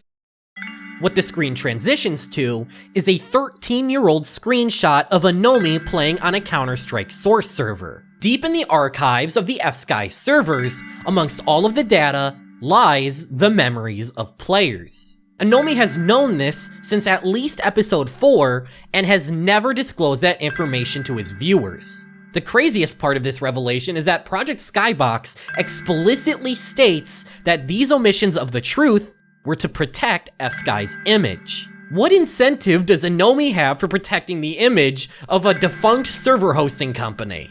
After the message, the video just continues with Anomi's investigation as if nothing even happened. But let's take a second to absorb that in. For a long time now, I've been theorizing that either Anomi or the Project Skybox Collective haven't been straight with us. There have been too many omitted facts, too many secrets, too much overlooked information for the investigation to be entirely in earnest. It turns out my hunch was correct. We can add that to the extremely minimal pile of theories I was correct about. Facts have indeed been intentionally hidden from us. Although before this revelation, if I were to hedge my bets, I would have put my money on the secretive collective of mysterious individuals to be the one obfuscating the facts over Anomi. Nonetheless, it appears Anomi has been the primary gatekeeper of information throughout the investigation, the person we've come to trust the most throughout the series. As far as Anomi's investigation goes, he reveals that the Ordinance render, the one of the pawn leaving back towards the alley, is actually what triggered the decal anomaly from the beginning of the video. The timelines of Anomi's own investigations with Sourcebox, as well as the community's investigation into the server, both intertwine, with actions of one party affecting the other. But just when he's explaining the Type 7 demos, the video is met with another interruption from Project Skybox, with even more proof of Anomi withholding information. The lies go back as far as episode 2. You may remember that the episode had a ticking time clock framing device. There was only a limited amount of time to use the command before it was made unavailable again. In the video, Anomi shows a console command he discovered that showed him when exactly time to use the command would run out.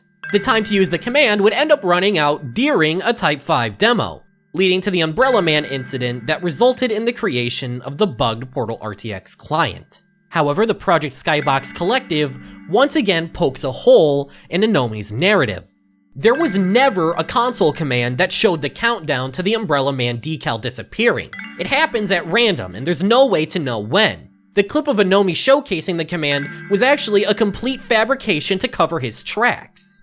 Instead, he was fed information. An outside source talked with Anomi and told him that disconnecting his Wi-Fi during a Type 5 demo can capture data. This is the same method that Anomi used to capture the Sky Ghost later down the line, as well as the method Ida used to capture Mona. Anomi had known about this technique since as early as episode 2, which was released well before Ida's entity capture re-upload was released, giving the public this information as well. As far as we know, Ida and J-Man were the only two people to know about this capture method. And with J-Man being off the grid after leaving the Ida Mona channel, this suggests that Anomi and Ida, or possibly someone even more elusive, have been in contact for far longer than we were led to believe. Following the Project Skybox interruption, Anomi's investigation picks up with the Half-Life 2 Xbox emulator. Since the events that transpired on the server, the client has mostly returned to normal, save for one major difference. When pressing continue game, the save is in the water hazard chapter of the game. Frozen in the exact moment of time Anomie glitched himself under the map.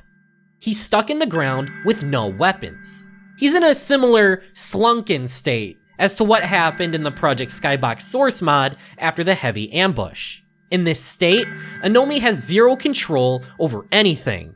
No movement, no guns, zip, nada. The only thing Anomie has control over is the ability to unplug his controller, which activates something very peculiar. I just found another little interesting thing. Watch what happens when I unplug my controller.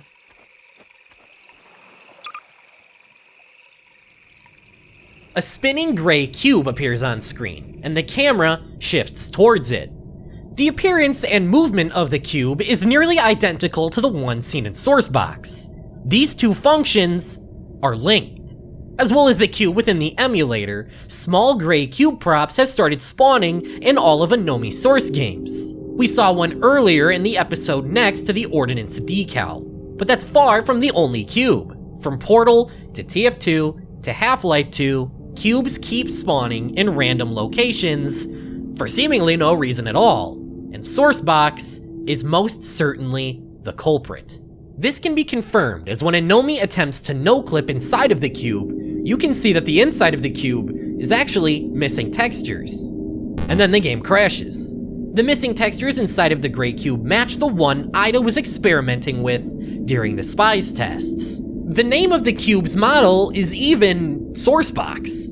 Once more, the video is interrupted with another hijack from the Project Skybox collective.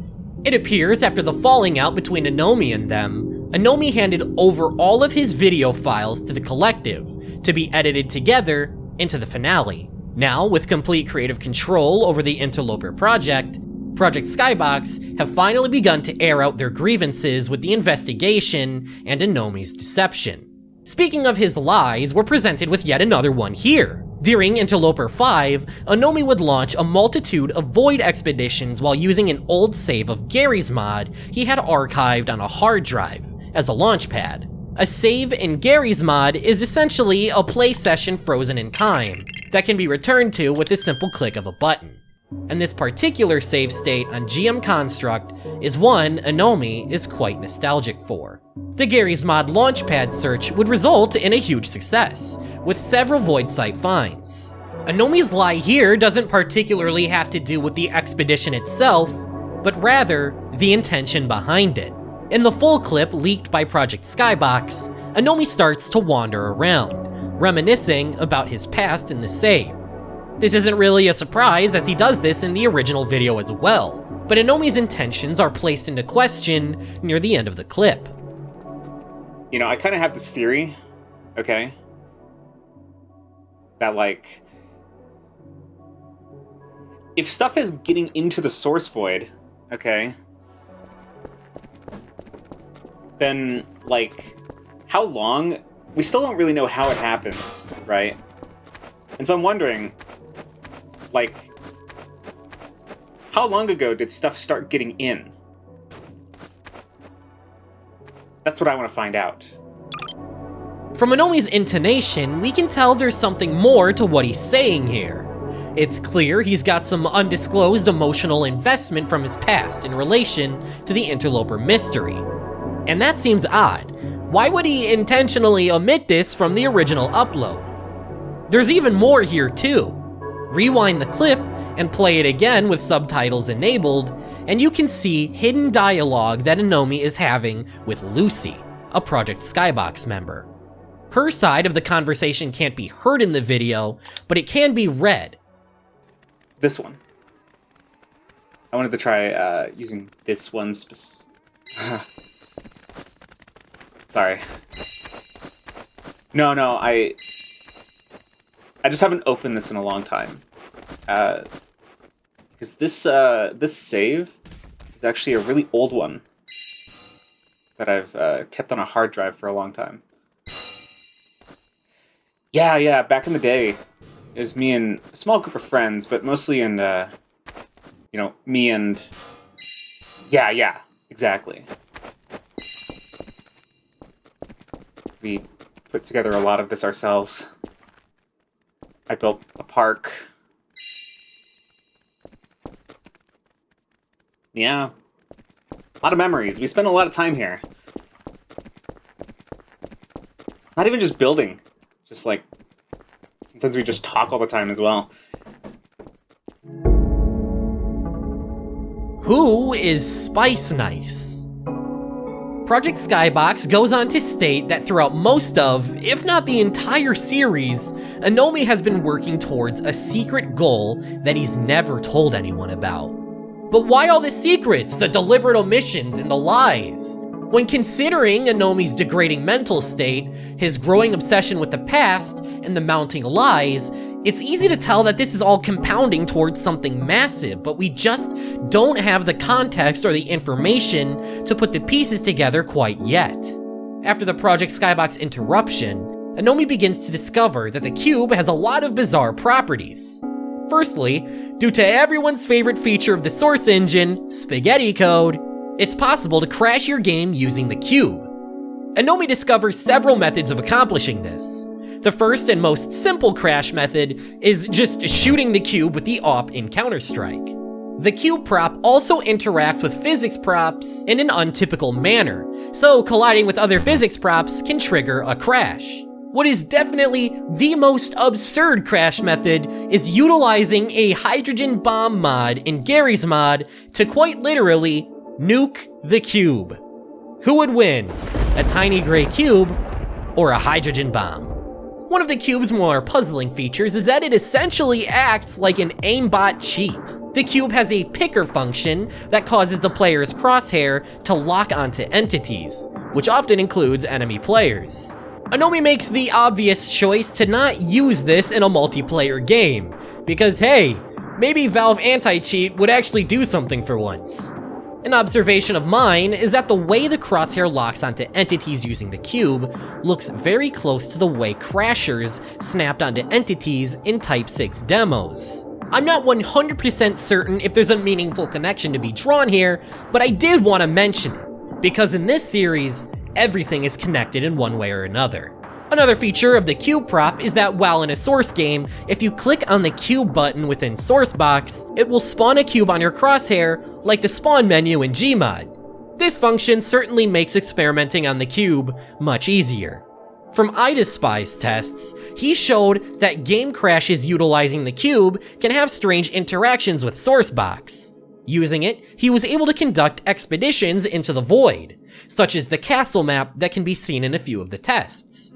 After enough experimentation with the cube, Anomi is eventually able to make a breakthrough, just like Ida. The process to unlocking the cube's potential is like cube map exams from Interloper B in the sense that it's a very convoluted process, so allow me to try my best to walk you through it. In order to execute this technique, Anomi needs 3 clients: a source game of his choice, Sourcebox, and the Xbox emulator with the controller unplugged.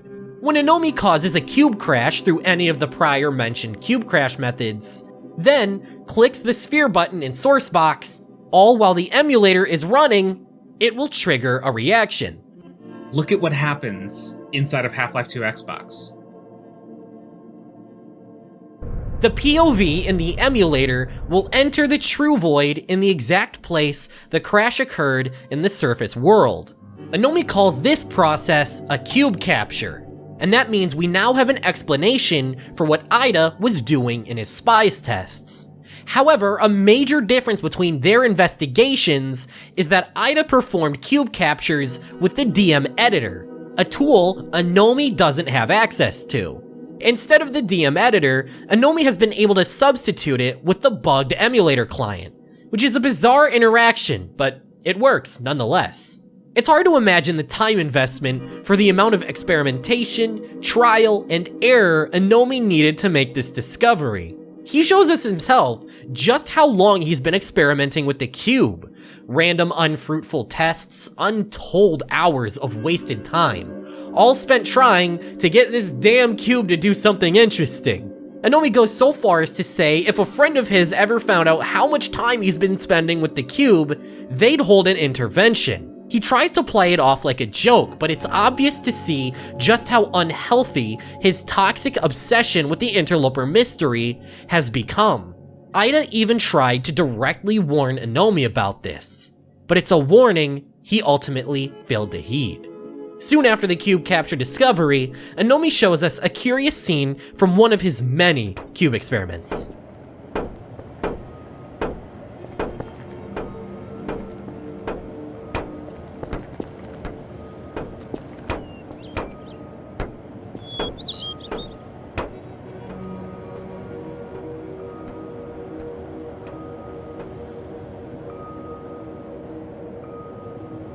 Anomi hears the same bell chime sound used in the Type 7 demos, while inside of Gary's mod.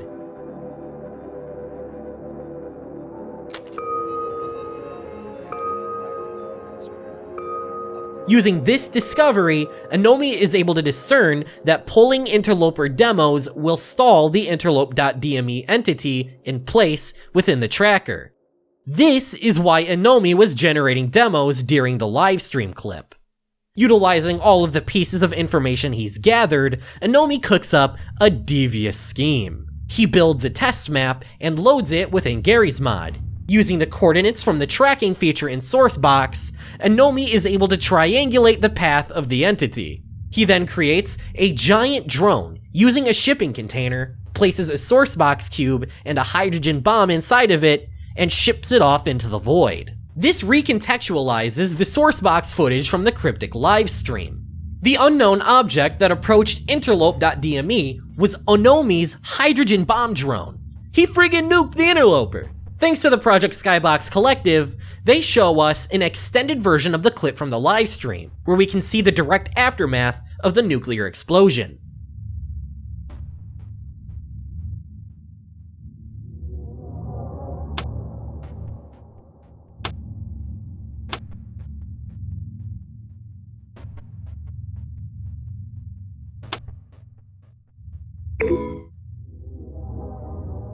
According to the Project Skybox Collective, the action of nuking the interloper captured it within the Xbox emulator. Anomi used a box from Sourcebox to capture an entity in an Xbox. If it's true that the interloper has been the source of all of the interloper demos that have been pulled, then that means that the entity is now completely under Anomi's control within the emulator. Anomi shows off the capabilities of this in another clip he sent to the Collective. You ever wonder what Portal would be like if the engineer from TF2 was here?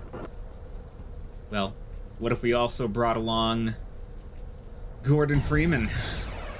From what we can see in the short clip, so after the capture of the interloper, performing cube captures now allows for the control of pawns within the emulator. This means Anomi has full control within the source void again. Even though within the emulator there's no controller plugged in, he can control the various pawns with a mouse and keyboard through other source programs. Another important observation comes when Anomi closes the cube capture. After nuking the interloper, the spinning cube in the emulator has been replaced with the spheres from the Type 7 demos. Despite this being a groundbreaking find that would allow for another Void expedition, Anomi made the choice to not share this with Project Skybox, intentionally hiding it from them. As well as the interloper capture, Anomi was hiding another massive secret as well, from during the Sky Crash incident in Interloper C. During his meeting with the benevolent feminine figure, and oh boy, is this scene a massive can of worms that still makes my head hurt, she pointed Anomi towards an unidentifiable map in the distance with some sort of figure jumping around in it. Before, it was impossible to get a good look due to the amount of distance from the map to Anomi. Initially, I had theorized that this map looked like a hub of sorts. And in that sense, I was correct in my assessment. In this video, we finally get an answer as to what this strange map was, as Project Skybox now has the complete recording of that event. It turns out that this hub was much more important than Anomi had led us to believe. I might be crazy or something, but it looks like a TF2 map I used to play on all the time back when I was in, like, middle and high school. Like a special TF2 server or something. It's called Axles. It's quite a blast from the past I wasn't expecting. That's...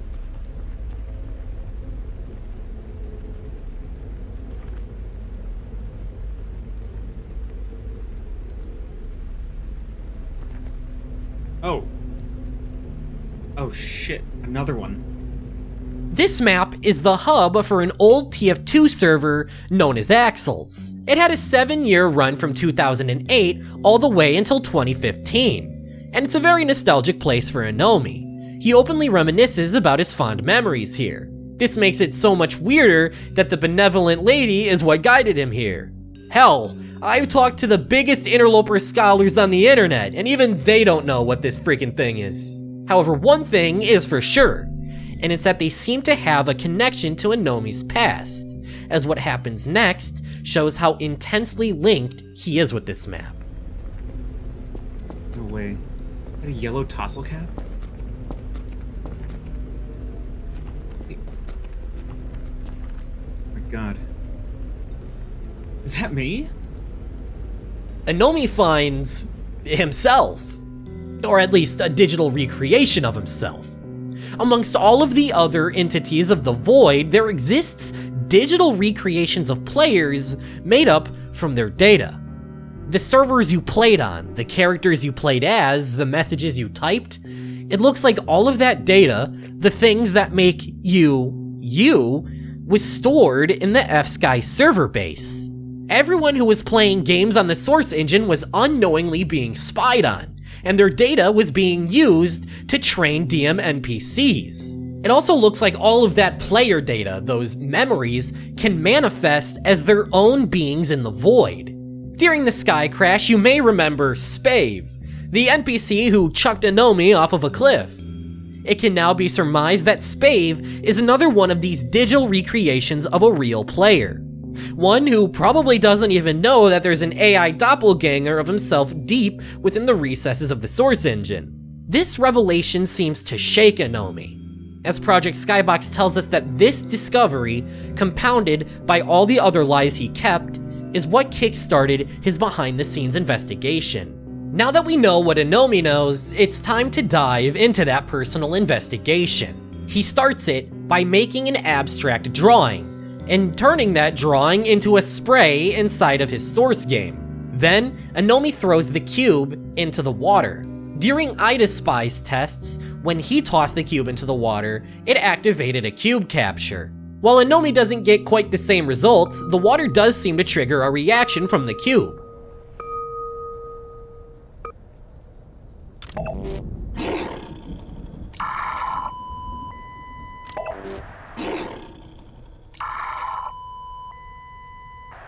The Xbox emulator begins to play 3 sound effects from Half-Life 2 on loop.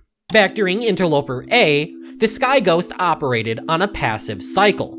One of the steps of that cycle was playing 3 random sound effects from Half-Life 2. The passive cycle is what allowed for the use of cube map exams. In those exams, the Sky Ghost would seemingly be transported to a map from an Interloper demo with a new form to temporarily inhabit. Like this cube map exam where the Sky Ghost possesses the model of a cone. I wonder what's up with that. Well, Anomi discovers that he can perform a similar procedure to a cube map exam on himself by utilizing the spray image he inputted into the game files, and playing the sound effects used in the Xbox emulator from the in-game console. By doing this, Anomi will perform a cube capture from inside of the Xbox emulator.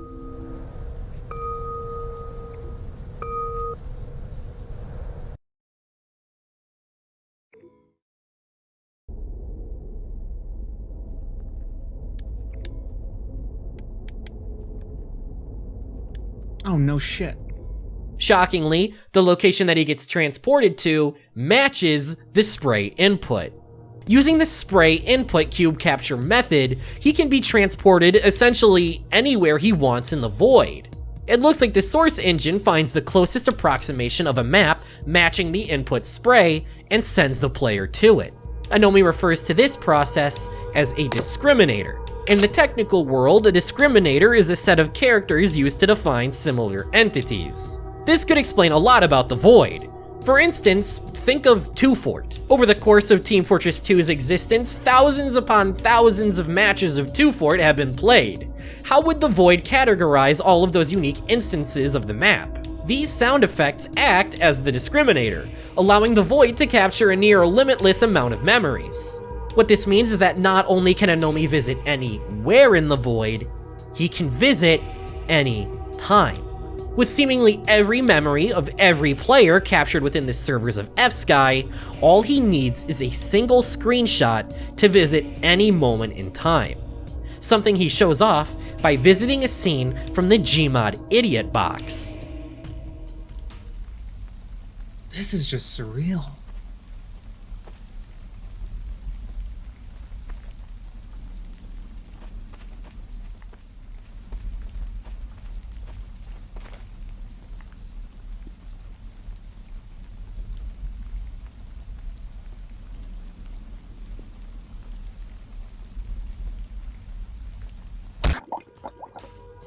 But it looks like if you die in the game, you die in real life, or the emulator, I guess. Imagine for a moment being able to visit memories. Not just your own, but anyone's. That's an immense power to have. Being able to visit your fondest memories, your favorite games like they once were. It's like having a digital time machine. It's frankly awe-inspiring to see what F-Sky was able to flawlessly preserve. That is, if you're willing to overlook the obvious invasion of privacy required to create the Void. Anomi seems to think this much as well, because he uses his newfound power to travel to some of his oldest Source Engine memories. One such memory he visits is of an old destructible house map. As he wanders the map, he starts to look for someone. Jutting out of one of the house's destroyed walls, a distorted model of what looks to be a woman can be seen. This seems to be what Anomi was looking for. However, he expresses disappointment upon finding it. He's gotten closer to what he's searching for, but hasn't quite reached it yet. Another exploration sees Anomi wandering the streets of a long-abandoned Gmod Dark RP server. According to him, he used to be an admin on this server as a 13-year-old. And to anyone questioning why a server would allow a 13-year-old to be an administrator, allow me to reassure you as a former squeaker that this is the most realistic depiction of a Gmod server I've ever seen. Anomi even finds a digital shell of himself still left behind, using the form of a Combine Elite player model. In one of his experiments, Anomi attempts to visit a screenshot of Half-Life 2's beta before the game was released. However, this particular test yields no results. There appears to be a hard time cutoff before cube captures were possible. The next memory Anomi goes searching for is one that's more difficult to find, since he doesn't have a screenshot of it for the spray input. The memory he's searching for is one that takes place on a castle map. Even if he doesn't have a screenshot of the castle, with the power of MS Paint, anything is possible. If Anomi can simply draw a picture that looks close enough to the castle from his memories, then the cube capture will approximate it and send him there. But drawing a picture of a map from hazy years-old memories is understandably hard, and Anomi shows us an entire collage of failed attempts to successfully visit the castle. Days worth of effort that so far has been completely fruitless.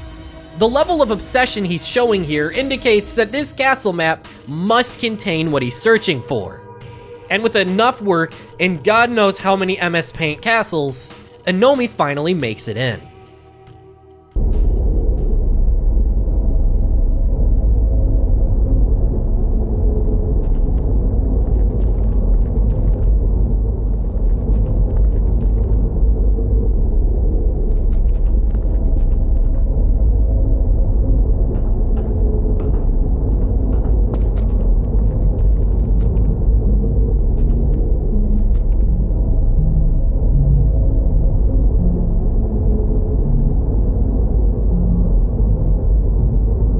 This moment is such a bombshell. In such a short amount of time, so many dots have just been connected. For starters, this castle map was created by Inamide. He He had built it for a friend of his.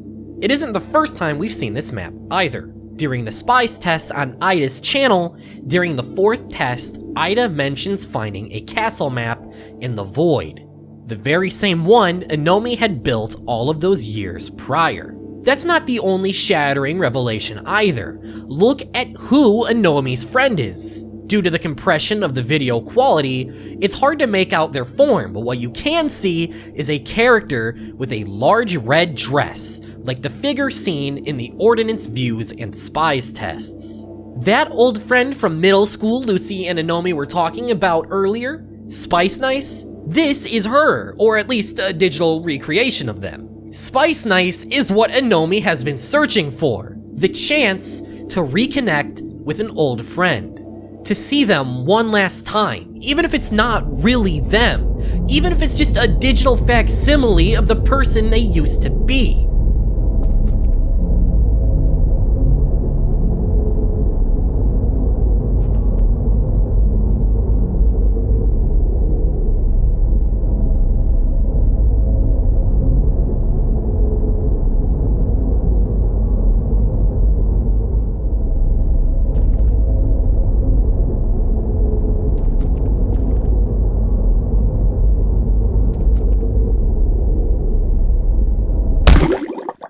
But in a heartbreaking turn of events, Anomi can't reach the castle as there's no bridge towards it. All Anomi can do is watch as Spice Nice walks back into the castle and out of view. Let's take a step back for a moment. How exactly is it that Ida was able to enter this castle map at all? If the Sky Castle was a map created to be played on by 2 friends, then how is it that a complete stranger was able to just waltz in and torture one of their digital ghosts? An earlier theory I posited is that Spice Nice's digital clone was what Ida's entity tracker was tracking, but there's also the possibility he and Anomi aren't strangers at all. Throughout the series, there's been multiple odd occurrences and coincidences that tie Ida and Anomi together. For starters, not too long ago, Anomi was reminiscing about being an admin for a Gary's Mod server, with his player model being the Combine Elite model. In the castle memory, Anamide was using a Combine Elite player model. It's also the model chosen by the malicious Heavy to taunt Anomi after he's ambushed. In Ida's Gary Man's Machinima series, one of the major characters is a server admin with a Combine Elite player model. By itself, this isn't a smoking gun, as Combine Elites are the standard player model for admins in Dark RP servers. But that's not where the connections end. In that very same Gary Man's episode, Ida builds a rocket from props and sails away on it. The rocket he builds bears a strong resemblance to Anomi's hydrogen bomb drone. In Interloper 5, at the end of the episode, Anomi is seen using high-quality footage of "It's Stuck in My Computer," a video that on the Archivist's channel, you can count the pixels on. This suggests Anomi has had secret communication with either the Archivist or Ida himself to get the higher quality recording. Hell, go all the way back to episode 3 of Ida's ghost hunting series, and during this moment in the beginning, you can see a screenshot of Dust Bowl in Team Fortress 2 with a capture the flag element on the HUD. This version of Dust Bowl with a capturable intelligence is one that was exclusive to Axles, the server that Anomi was a regular on during the period it was active. Perhaps the most significant piece of evidence is from earlier in this very same episode. Project Skybox themselves told us that Anomi had been receiving outside information from an unknown source regarding disconnecting Wi-Fi during a connection with the F-Sky servers. This is a strategy that presumably only Ida and J-Man ever knew about. Keep in mind that even with all the evidence I've provided, I can't claim with 100% certainty if Anomi and Ida truly knew each other or even communicated often. This is all just speculation, but I think I've presented enough proof to at least get you to raise your eyebrows. Through that potential link to Anomi's past, whether that be as a collaborator, a friend, or just strangers bumping shoulders in a TF2 server, Ida possibly had enough of a connection to Anomi for his ghost hunting investigation to lead him to the same ghosts Anomi is chasing in the modern day. Regarding Anomi's investigation, the good news is that Anomi isn't locked out of visiting the castle again. Now that he has a working drawing of the castle, he can revisit it whenever he wants. So Anomi begins to implement some new strategies. One of those strategies is the implementation of a new console command Anomi discovered, called Ord Say. It functions just like the command say in Source games, serving as a way to communicate via text chat. The next strategy is for actually reaching the castle. There's no need to make a bridge when you can just rocket jump across.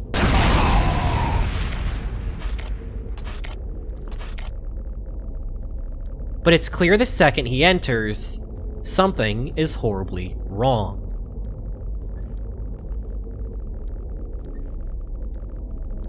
In the time between Anomi's first visit to the castle and his second, it looks like something has come by and interfered with the memory.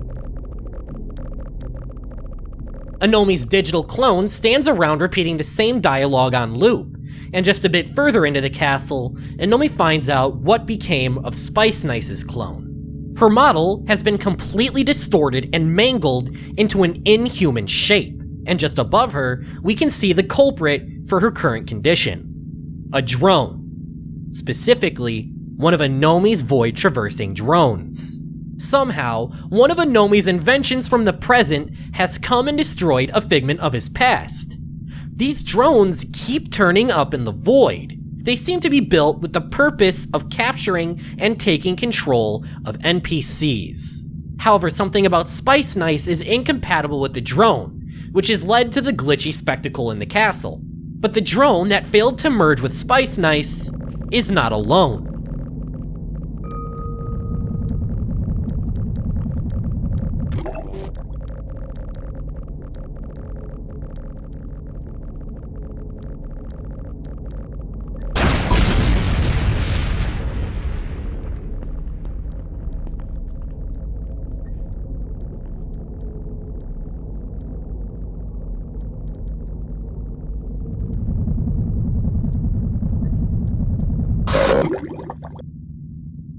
This was not a one-time occurrence either. There's a whole army of these machines. After this encounter, Anomi would begin to compile a collection of screenshots as well as a video file of his various encounters with the drones. He'd compile the evidence into a folder named Damage. It's a very blunt name for a folder, but the drones are indeed damaging. They're damaging to the ecosystem of the Void and to the inhabitants inside of it. But it seems the damage he's specifically referring to is actually damage to memories. One of his fondest memories, gifting his friend the castle map, has been completely butchered by the drones, and now he can only watch as the same thing happens to so many more. There appears to be a whole legion of kidnapping drones spreading their influence around the Void, but the origin of them, as well as their purpose, is completely unknown. So Anomi and Lucy begin to investigate. The drones are exact replicas of Anomi's void traversal drones from Interloper 7. The Sky Ghost knows how to build them considering they viewed every demo in the Tuesday Manifest. Among those demos was one inside of Source Filmmaker showing a drone being assembled with props moving in a linear path. The Sky Ghost is also shown to be capable of manipulating props based on the lead up to the sky crash. With this knowledge in mind, Anomi begins a test by laying out various Ravenholm sign props, which is one of the components that make up the Void drones. Then, he places a Sourcebox cube onto the sign, welds them together, and triggers a cube crash. This allows him to see through the perspective of the cube welded to the sign. And sure enough, after entering the Void, the signs begin to move towards an unknown destination. As the Ravenholm sign floats through the Void, it passes by a plethora of other props that were also seen floating just like they were during the sky crash incident. Whatever is happening here, it is definitely the Sky Ghost doing. After floating for presumably hours, the sign eventually reaches its destination, where a bizarre spectacle plays out.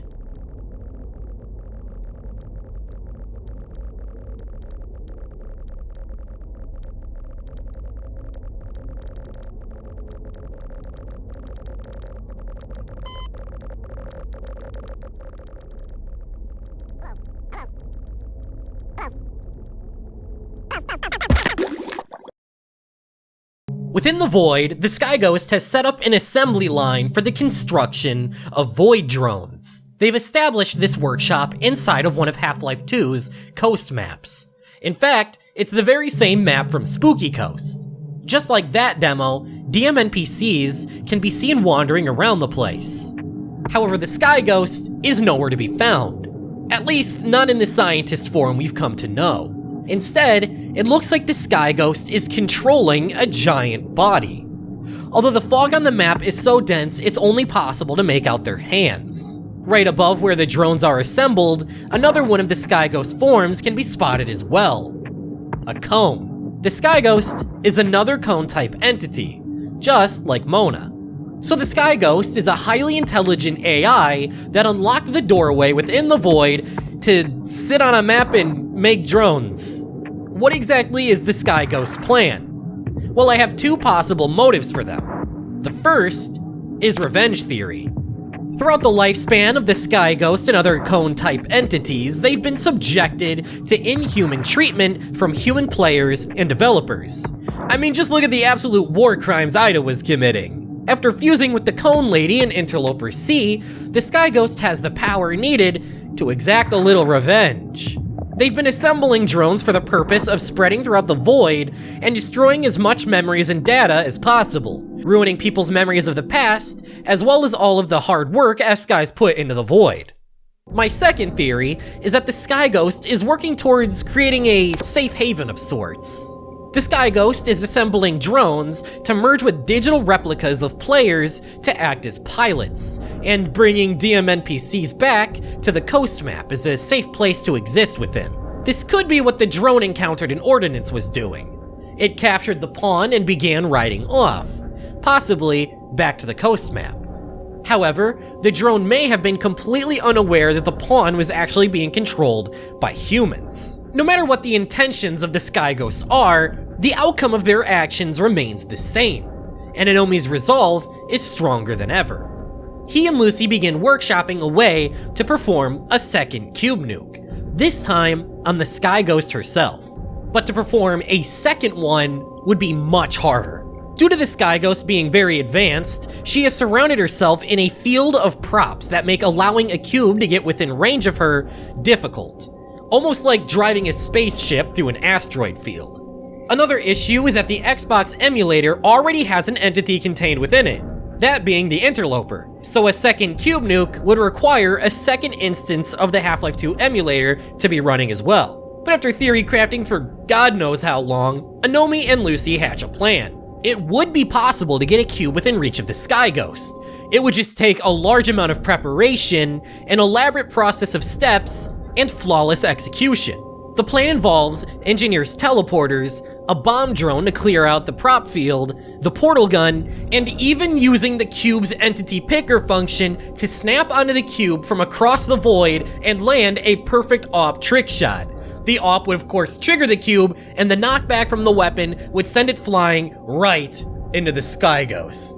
With enough luck, Anomi and Lucy would actually perform it successfully, allowing for the cube to make contact with the Sky Ghost. After a relatively short time of being free, once more, the Sky Ghost would be captured, this time inside of the second emulator client. The aftermath of the Sky Ghost capture is enough to leave any Interloper fan speechless.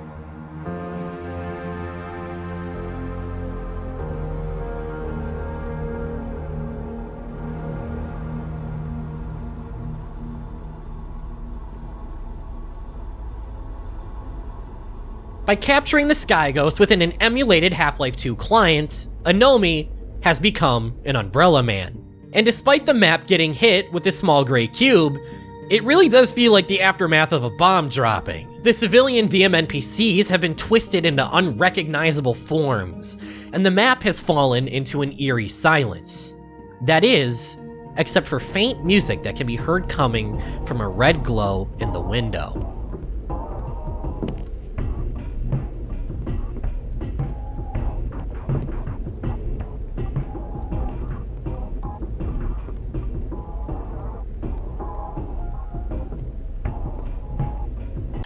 This is Mona's Spise form.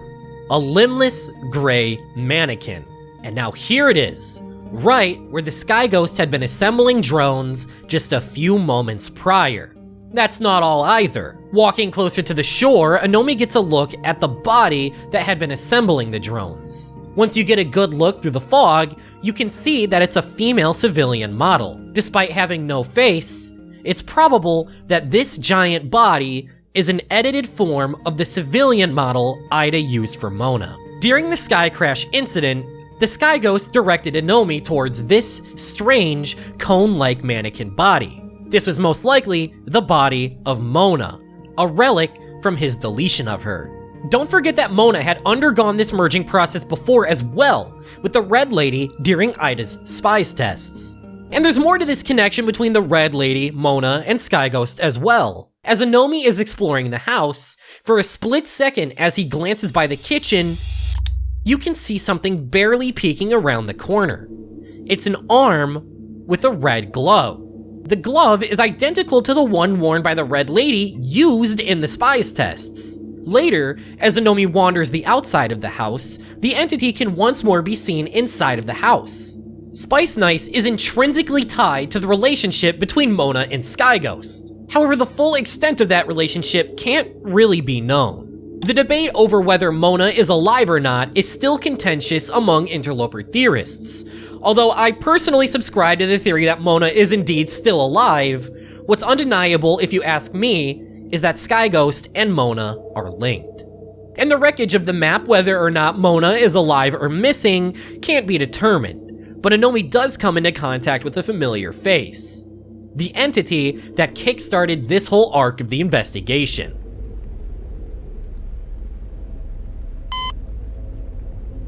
Now, with direct contact with the Sky Ghost again, Anomi tries to establish a line of communication with them. He once more uses sound effects to speak. The two proceed to have a conversation made up entirely of Half-Life 2 sound effects.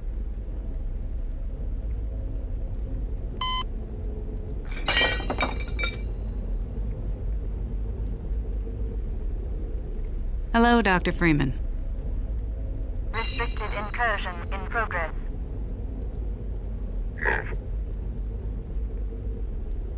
And things were going so well. The Sky Ghost seems to show almost a sense of remorse after being captured again. The freedom they had finally acquired has come to such an early end, and the voice line they choose to express that feeling fits too well. Things were going so well. But it's what Anomi does next that's truly shocking.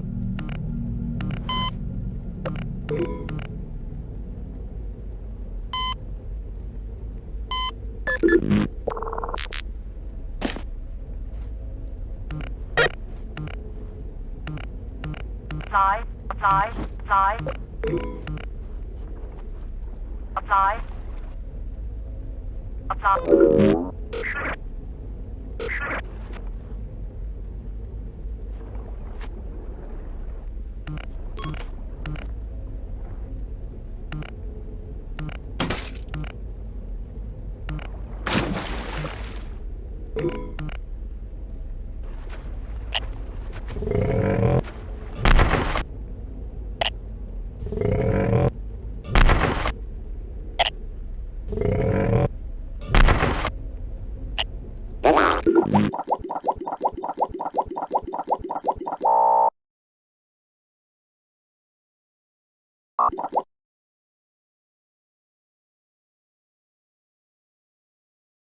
Anomi repeatedly inputs the Flash Nuke cheat code, corrupting the Sky Ghost and the map around her. The more times he inputs the code, the more her data gets progressively corrupted until a point where it no longer functions.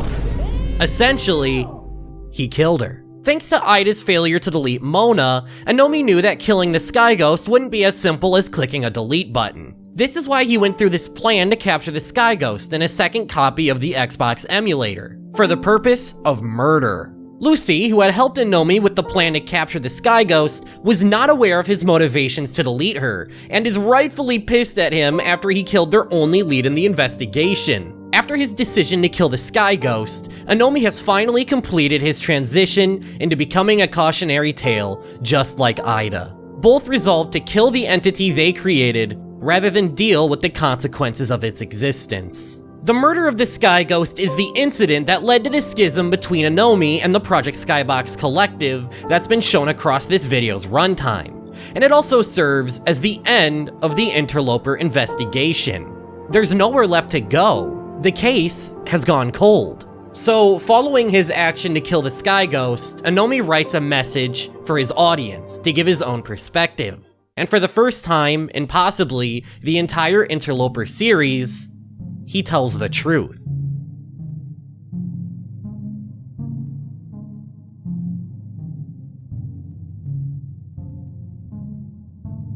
The Interloper investigation has been a failure. Ouch, I know I'm not always on the money, but my videos can't be that bad. Anomi begins his final address by opening up about a secret he's been hiding since the very start. And when I say the start, I mean it. One of the first Interloper demos that was ever pulled. A Type 3 wandering demo inside of Half-Life 2. Anomi confesses that this is no ordinary Type 3 demo. This is in fact gameplay of Anomi and his cousin attempting to play Half-Life 2 using a broken controller when they were young. Amongst the AI-controlled gameplay of the various demos is also gameplay from real players. Demos whose gameplay was presumably used to train the AI of the DM NPCs. The demos, whether human or AI controlled, are all stored on the servers. And since the very moment Anomi started his investigation, he had known this truth and kept it away from us out of some selfish fear that it would tarnish his memories. Ironically enough though, it wasn't us that tarnished the Void. In fact, we barely left a dent in it. It was Anomi, through his efforts, that ruined what he tried to protect from us. It was his capture of the Sky Ghost that led to her going rogue. It was his Void drones that the Sky Ghost would replicate to damage all of the memories. And it was his investigation that made Ida Mona relevant again and dredged up his unfortunate past. The Source Void ecosystem is comparable to a real ecosystem. It's equal parts awe-inspiring and fragile. By interloping into this ecosystem, introducing foreign objects and entities, Anomi has irreversibly damaged the ecosystem of the Void and left his imprint on it. So in one last maneuver, Anomi closed the doorway to the Source Void from everyone, himself included. By containing and corrupting both the Interlope entity and Sky Ghost, he removed the ability for anyone to ever use the Interlope console commands again. His actions can definitely be interpreted as self-serving, but I think it really goes to show how human Anomi ended up being. If it were us in his place, we may have fallen down the same pitfalls. I mean, who wouldn't want to relive the best moments from their past? It would be ridiculous to hold too much judgment for Anomi for what he's done. After all, we're not much better. It was us that killed the cone. So in the end, it's now impossible for anyone to ever interlope into this place again. You know, until that Interloper spin-off series drops. But as far as Anomi's Interloper investigation goes, he has one last thing left to do.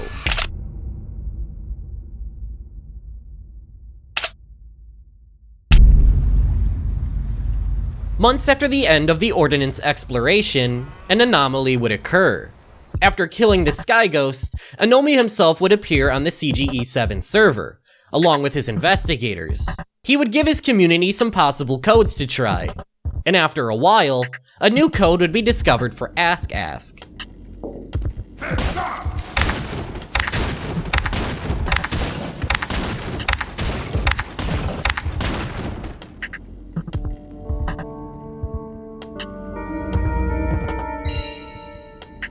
This map was an altered version of Ordinance, with a few key differences. For one, the map is visibly darker. Duh. Another alteration from Ordinance is that the error sign in the middle, the one labeled as a DM NPC, has been replaced by a radio prop. But the most striking difference is the addition of a peculiar frame-like structure in the middle of the map. The frame is big enough to fit a user spray image. As for the purpose of the map, it's stated directly: please input a file. While the investigators were clueless as to how to interact with the map, Anomi already knew what to do. When the Sky Ghost was dying and the screen inside of the emulator grew more and more corrupted, the screen distorted into this screenshot. This screen is the last message the Sky Ghost was able to give out before giving into the corruption. Anomi believed that there was more to this image, and he was correct. He compressed it down into an in-game spray, and inside of Ord Play, he would spray the image into the frame, which would trigger a map change. This is fascinating because these same spray frames can be seen multiple times in Ida's investigation, most notably in the map outside of Steel where he first encountered a crasher. Ida likely used the same method Anomi did of using sprays to transport himself across the void. But what does this spray of Sky Ghost's death accomplish? After being slotted into the frame, the server would be once more transported to view. Over the next 2 weeks, a series of new renders would begin appearing inside of the map. These renders, these messages, were the dying thoughts of the Sky Ghost as they were being corrupted. And now, we can see it for ourselves.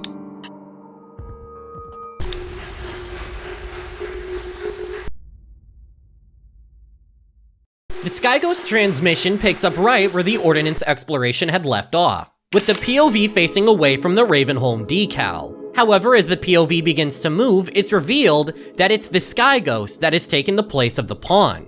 This could possibly indicate that all of the Ordinance investigation was us controlling the Sky Ghost. However, this notion is merely speculation and is not a confirmed fact. There are some strange similarities that could point in that direction. Look at the comparisons between the Ordinance investigation and Ida's control method. They are incredibly alike. Another connection between Sky Ghost and Ordinance can be discerned from the corrupted final image. This image can actually be translated into an audio file, and the audio sounds like the distorted, compressed audio recordings from the final view renders.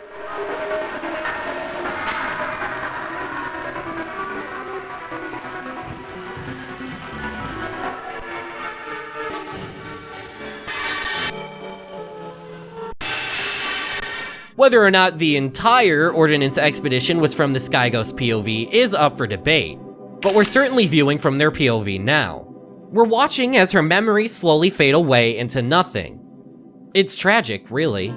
The Sky Ghost floats throughout the void, drifting amongst the black nothingness like the vacuum of space. And as she drifts, memories of the past begin flashing on screen. Many of them are familiar locations. Some of the locations that can be spotted are Axel's TF2 server lobby, the coast map Anomi spent the early parts of the video on, and even the portal incident from episode 2 where Anomi was caught by an Umbrella Man. Even this early into the series, it seems like the Sky Ghost had been stalking Anomi throughout the void, possibly as interested in him as he was of it. Throughout these flashbacks, there's clips interspersed among them of a cone drifting along an empty map. This cone is the Sky Ghost in their true form, not the scientist model Anomi chained them to, and we can only watch helplessly as they fade away into the distance, until something weird happens.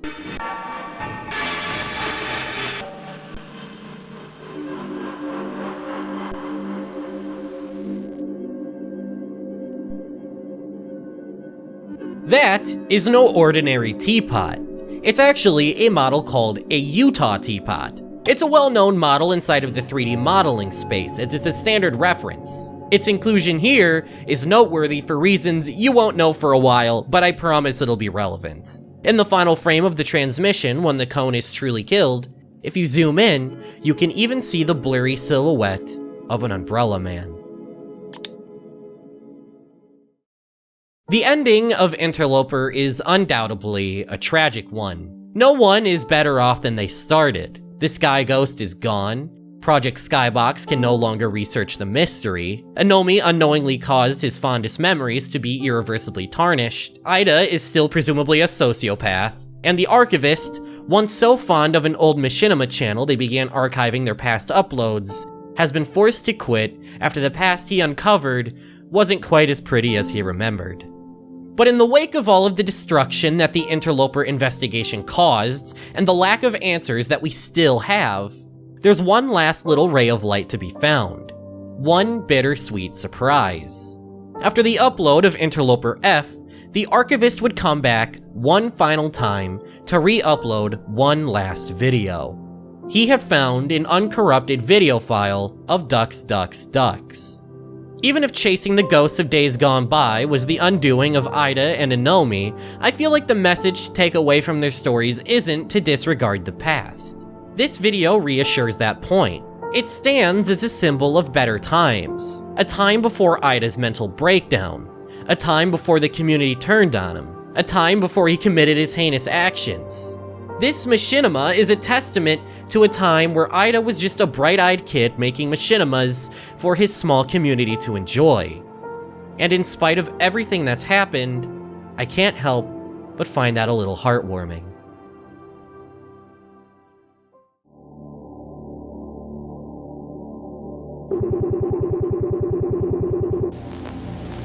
At various points throughout the series, Anomi uses the metaphor of a jigsaw puzzle to describe the Interloper mystery. We have the pieces to assemble a coherent narrative, but we lack the full picture.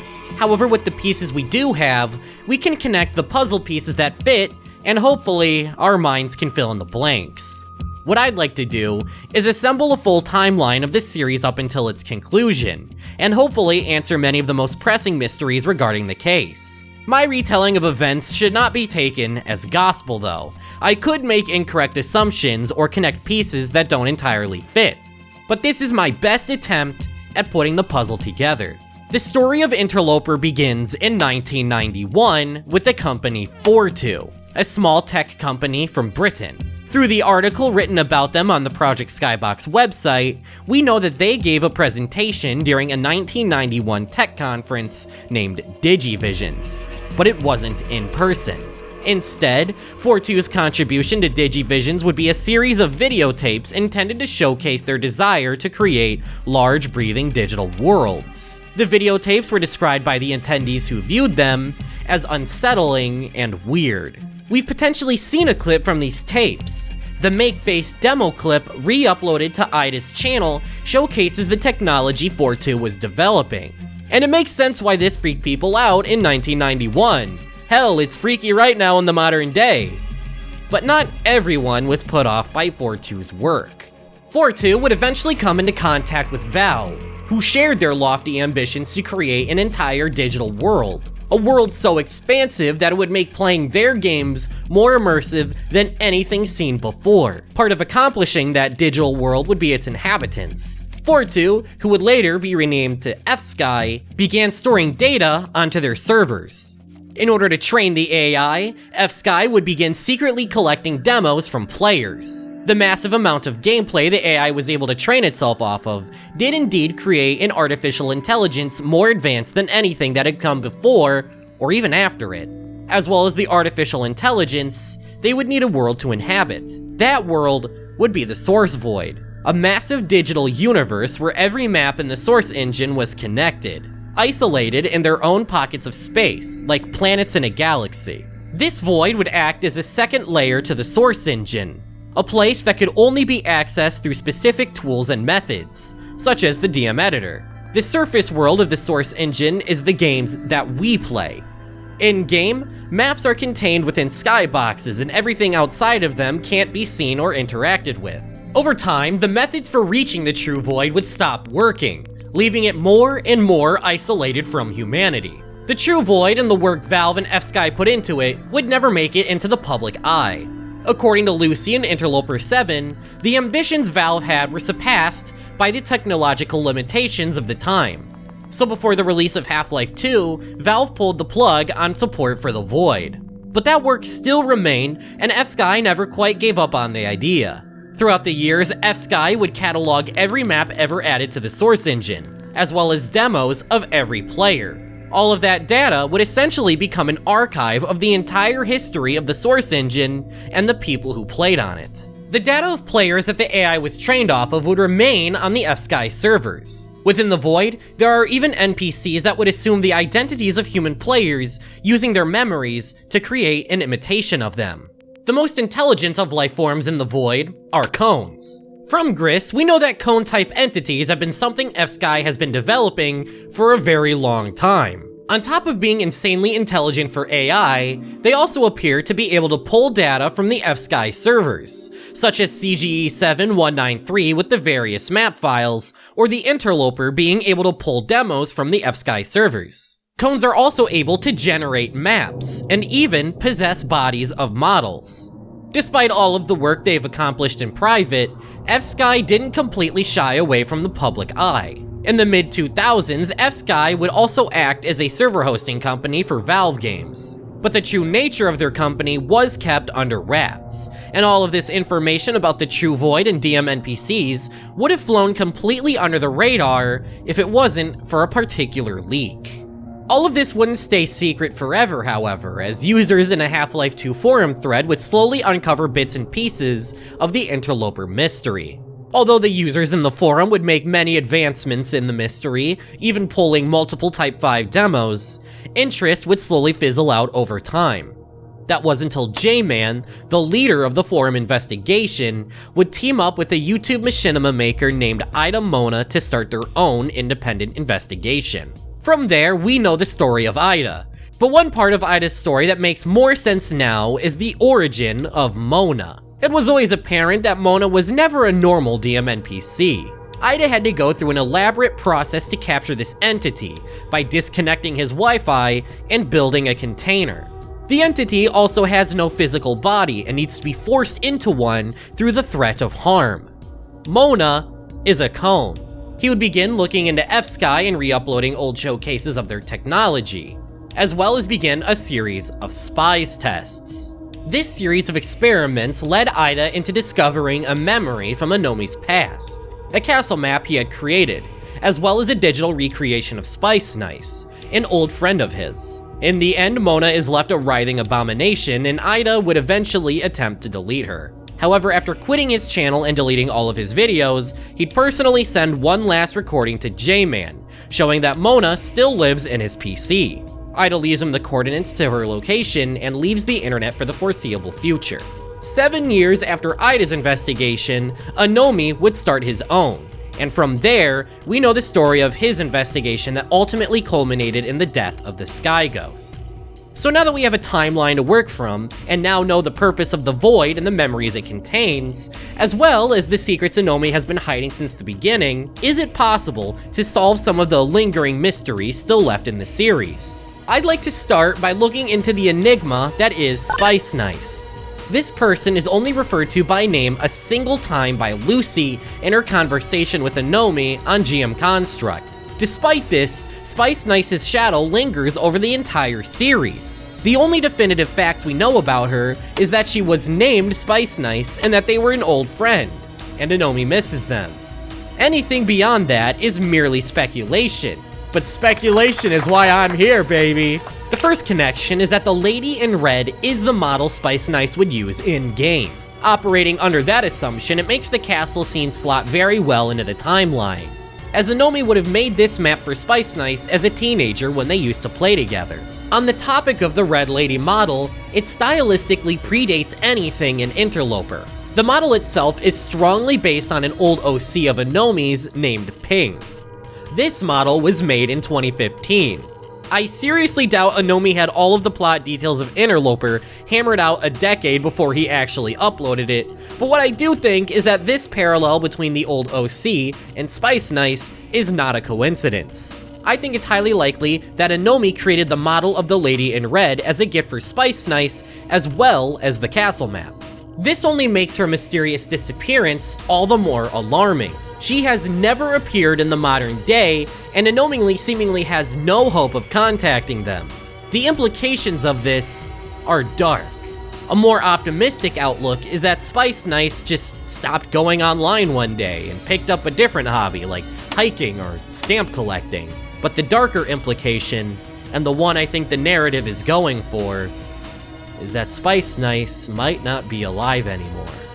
There is a bit of a discrepancy though, as we've seen the Lady in Red in multiple different forms at various points in time. The first variation is the model seen in the Spise Tests. Although it shares the defining characteristics of red hair and a red dress, this version of the model is obviously a bit more amateurish in its execution. It's also the model spotted for a fraction of a second in Interloper F after the cube nuke. The second variation is the one seen in the castle memory. This model is heavily distorted, but we can see the model is better modeled than its predecessor, and uses a model of Mossman from Half-Life as a base. It also more closely resembles the Ping model from 2015. The third variation of Spise Nice's model is the one seen in the view renders during the Ordinance saga. That means we've seen Spise Nice's model in the past, in the modern day as a digital clone, and as a mysterious entity in the void in the modern day. So what's up with that? I feel as though it all relates to the Sky Ghost. At various points throughout the series, the Sky Ghost has been represented with the symbol of a red cone. This makes sense considering Sky Ghost is literally a cone, but the color choice is fascinating. Why would Anomi specifically choose a red cone to represent the Sky Ghost? Let's examine Spise Nice's model. Every rendition of it uses the model of a red dress. A red, cone-shaped article of clothing. Also consider that in view 196 from the Ordinance investigation, shortly before coming into contact with Spise Nice's model, we can see a traffic cone floating past the player. In the reflection of the water, the traffic cone is distinctly red. The Sky Ghost adopted the form of this traffic cone during Anomi's experiments with cube map exams. Another connection to be made is the usage of a pitched up voice line saying, "Hello." During the Ordinance investigation, the red lady in the view renders uses this sound effect to greet us.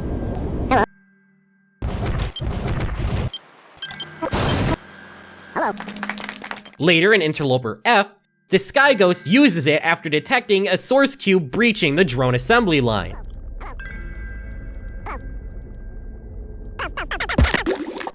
The same voice line being used with the same intonation by the red lady and the Sky Ghost.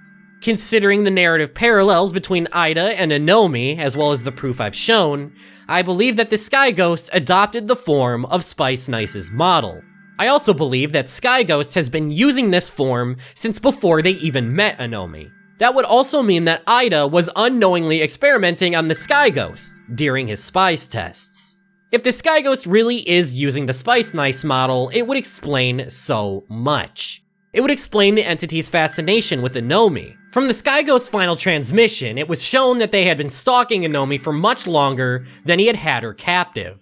As far back as episode 2, or possibly even as early as his Axel's days. It would also explain how Ida found Anomi's castle memory. In Sourcebox, the cone function works as a tracker for cones within the void, and we know Ida had access to this tool thanks to the second Spise test. If it's true that the Sky Ghost has been using Spise Nice's form, then Ida's tracker led him right to her in the castle. This theory is heavily steeped in speculation, and there's no smoking gun that definitively links Sky Ghost to Spise Nice. But I would like to draw your attention towards an overlooked detail from episode 5. In that episode, Anomi would edit together a hype montage of himself exploring the void from the GM Construct launchpad.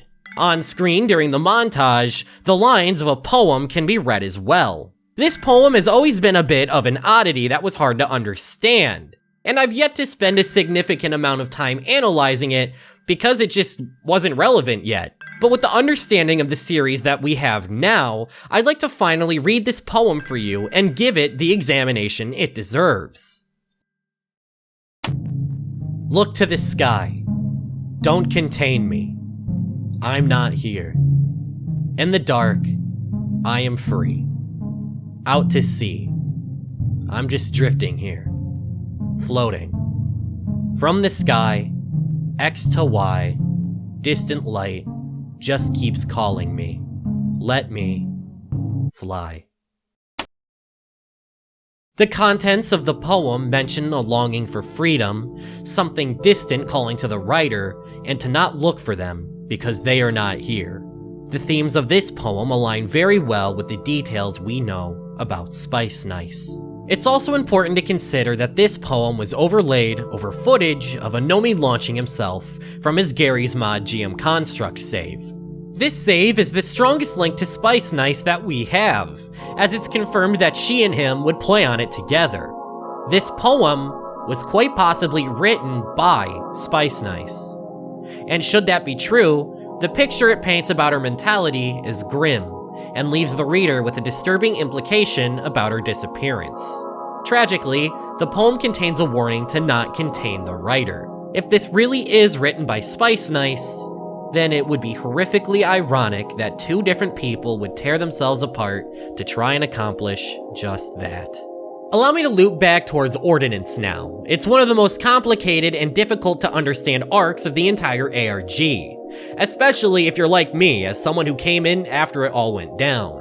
But if you really take the time to analyze the details, examine every render, and ask for help from someone who knows a lot more about it than you do, then Ordinance can help us connect a lot of the pieces in the Interloper puzzle. Let's stop to ask ourselves, what exactly were we controlling during the Ordinance exploration? See, an important fact about Ordinance I've yet to mention up until now is that the investigators were only mostly able to control the pawn. Many times, the pawn would disregard the button inputs of users and take actions of its own. This indicates that the pawn clearly has a mind of its own. So what kind of entity even is it? Examining the times the pawn disregarded actions, it could be seen spawning props, NPCs, and snapping onto objects. These behaviors are consistent with that of the Sky Ghost. That's not the only connection either. Remember the cube map exams from Interloper A? Cube map exams in the passive cycle that allowed for them just so happens to almost perfectly match up with using Ordinance. So we're controlling the Sky Ghost within the void. Case closed. Nope. Nothing is that simple with Ordinance, baby. Remember, during the period of time the Ordinance investigation was underway, the Sky Ghost was off on their own building drones. One of them was even encountered in the void during the Ordinance investigation. So we can't be controlling the Sky Ghost. Otherwise, the drones wouldn't be being assembled. Although, if it is true that Sky Ghost could assume the form of the Red Lady, they did pay us a couple of visits throughout the journey. So if we're not controlling Sky Ghost in the Ordinance renders, then who are we controlling? The answer may surprise you. During the investigation, on 2 separate occasions, the investigators would be teleported to maps that featured the models of bodies that Mona inhabited. In Ord Play, the map discovered after Sky Ghost's death, Mona's body would be replaced by a prop of a radio. This radio prop has been seen in the series before. It was heavily featured in the Hi Guy Type 5 demo from the Tuesday Manifest. In that demo, the radio was used as bait to bait a DM NPC into dancing to some groovy music, which triggered the Umbrella Man into capturing them. By digging into the files of the demo, you can see for yourself that the model name of the Umbrella Man is Olive. So the name Olive, the radio, and Ordinance are all connected. Another key detail from the Ordinance investigation is in regards to the sacrifice mechanic. If you'll remember, the username of individuals as they entered the sacrifice trigger would be reflected in the view renders. When an investigator with the username Olive entered the sacrifice trigger, it caused multiple strange effects on the server, as well as switched the pawn's model in Ordinance into a player info start. In Ida's video, Mona to Head Find, watch what happens at the beginning of the clip.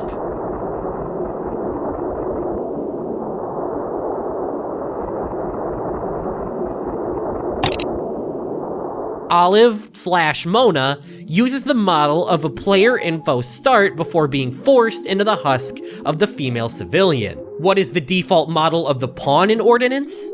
A player info start. In the video, if you zoom in and pause at just the correct moment after Ida snaps Mona's neck, you can even see a tiny cone. With all of the pieces laid out, I'm confident in saying that Mona is the pawn we control in Ordinance. Mona was being controlled up until the final user-controlled render, after which it was switched out for the Sky Ghost following her final transmission. Even with that question answered, we still don't have the full picture. So what now? I think you'll be pleased to hear that the story isn't quite over yet, as I've been hiding a special bonus secret from you. And trust me, you're gonna want to sit down for this one.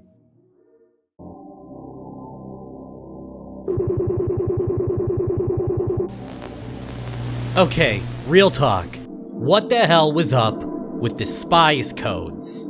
In total, 5 Spise codes can be found throughout the Interloper series. The first Spise code to appear was in Interloper 9, where it could be seen for only a few frames next to a render of Ellis in a recreation of the Ellis Floor Type 5 demo. The next would be discovered in Interloper A. It can only be seen for a single frame and requires upping the brightness to fully make out, but it's there. The next code was in Interloper B. Throughout the video, certain letters would be highlighted in red. By combining them all in order, they'd assemble a Spise code.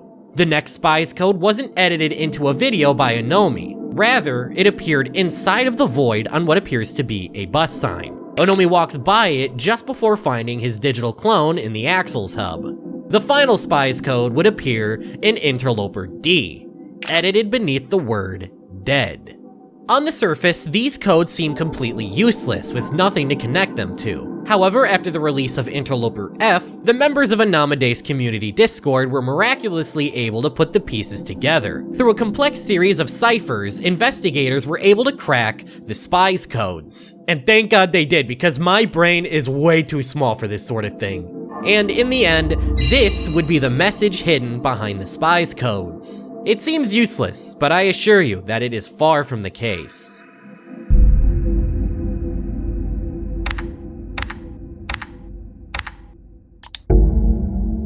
Bingo, a new YouTube channel connected to the ARG, Silly Cone Finder. The only way I can describe this channel and its contents to you is really freaking weird. I mean, even by Interloper standards. To show you what I mean, allow me to read you the About section of the channel. Every cone and cone adjacent pattern. These peculiar creatures which date back to the early 80s, back when I was only 19. Nobody knows them if they see them, except me. I have decades of experience identifying and categorizing the cones, as well as saving them from metal death experience. Never throw out an old compact. Old cones. The final arc of Interloper really emphasized the importance of cone entities. But if the unhinged rambling of the channel's owner is true, then this goes even deeper than we could have ever anticipated.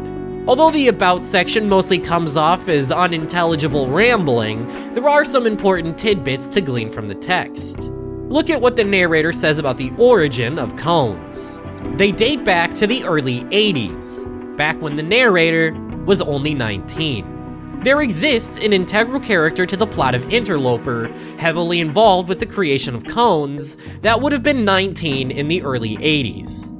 Jeremy Jordan. It's not a stretch to assume that this channel is being operated by JJ himself. As time goes on, he's proving himself to be an integral and very kooky character. Not only is JJ becoming more relevant as the series progresses, but he also may have more connections than we think. Think back to the Spise codes. Most were cleverly hidden inside of Onomi's videos. It's clear Onomi edited these in himself under the noses of the Project Skybox collective. But one of the Spise codes is an outlier, the bus sign. There is no way Onomi could have manually edited this into the video himself. There would have needed to be a third party. A man like JJ, a longtime employee of F-Sky who knows more about the Void than anyone else, could have added this bus sign. Also consider that Project Skybox confirmed that an outside source had been feeding Onomi information as early as episode 2. That informant could have been Ida. I feel like there's enough evidence to back that claim up, but there's also the possibility that it was JJ. Since nearly the beginning of this series, Onomi and JJ could have been secretly cooperating behind the scenes. And while the informant angle is disputable, what isn't is the bus sign Spise code. For some reason, both Onomi and JJ want us to see this channel. It seems the purpose of the Silly Cone Finder YouTube channel is to catalog JJ's experience with cones, as well as save them from the metal death experience. His words, not mine. However, something you'll notice very early after looking at the channel for yourself is that there's not a single source game featured on the channel. The closest thing to a source game is Half-Life 1, but that's a game on the Gold Source engine. Maybe looking towards the channel's introduction video will give us a modicum of an idea of what this is all about.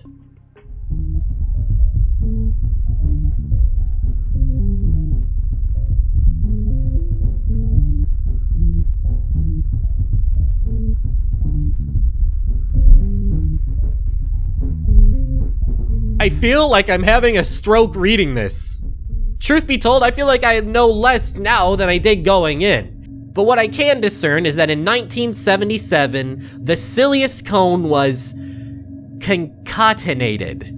That's a word I've never heard in my life, but apparently it means to link or connect. So as early as 1977 is when the cone shenanigans began, which is a curious detail given this moment from the Tuesday Manifest livestream.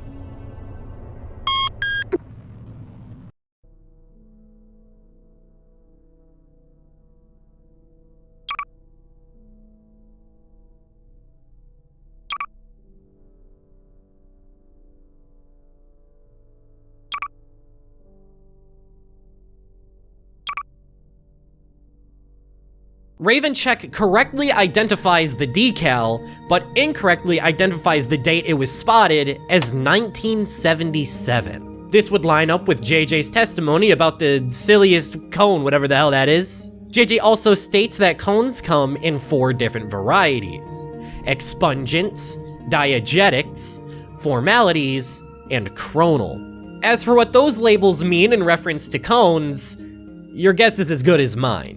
The most interesting thing about this video isn't actually the contents of the text, but the background.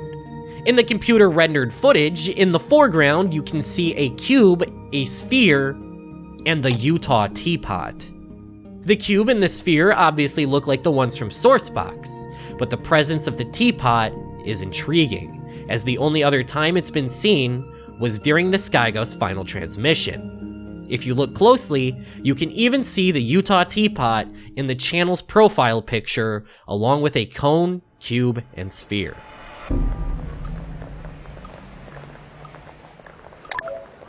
As for the other videos that make up the meat of the channel, they're just as off-putting. They consist of what looks to be video game corruptions, but each of these incidents is stated to be an encounter with a cone. But in none of these corruptions can you actually see a cone. After showing off the corruption, a screen will show with stats about the cone encounter, including one of the 4 labels mentioned in the introduction video. Some of these cone encounters are actually quite creepy on their own, even separated from context.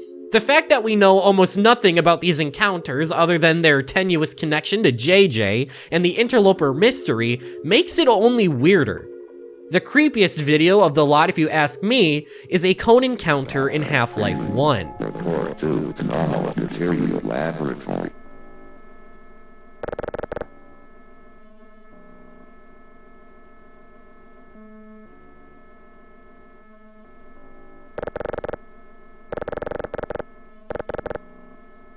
With no context, we can't really make any solid theories on this channel outside of surface level analysis, but we may not have to wait for long for new information. Even though Interloper as we know it has concluded, it's not the end of the story for this universe, as Anamade has announced an Interloper companion series that takes place in the same universe. The Better Call Saul to Interloper's Breaking Bad, if you will. Our first taste of it came in the form of an update to the Project Skybox website. Even though the collective has been transparent about dropping the Interloper case, they've picked up a new mystery. One about a lost ARG called Wonderstruck. The alternate reality game was created by a user named Frost, and consisted of a puzzle hidden within a game created on the Source engine. In that game, players would control pawns to explore interconnected maps and solve puzzles.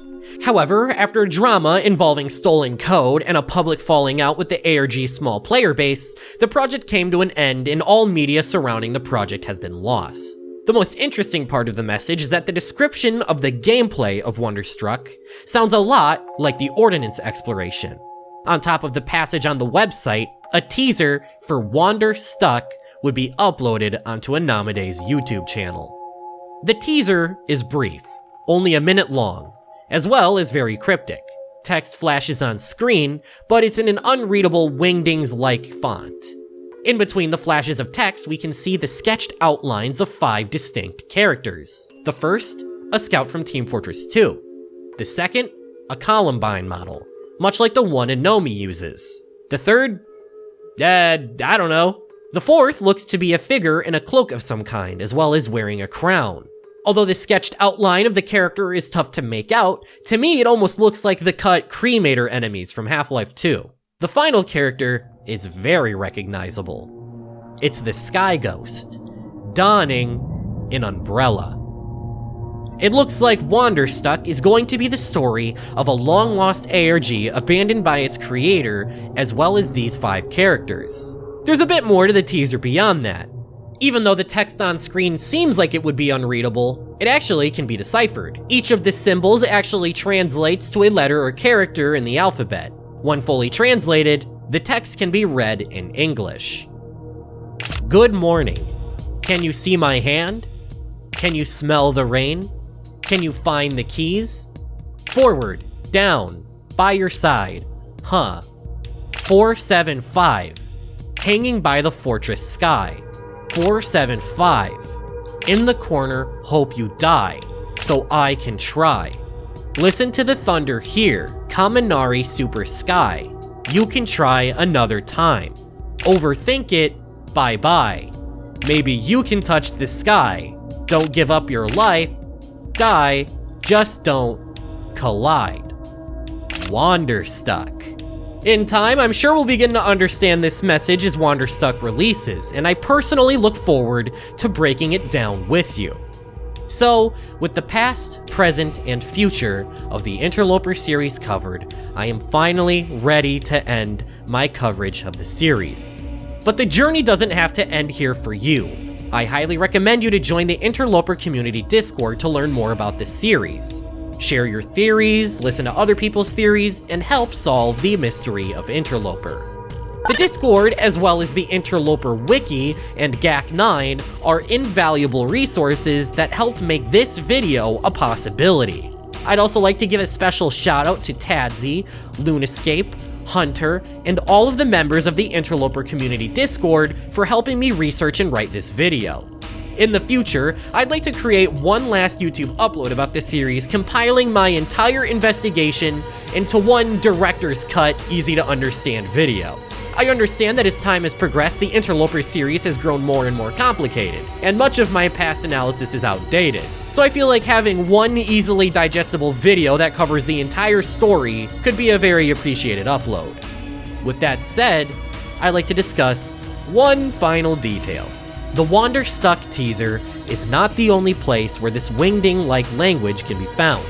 At the end of every Interloper video, a short beep and a red X are shown on screen. It appears the same in every video, save for Interloper F. In this upload, a message is written out in the code. When deciphered, it reads, "Miss you, Spise."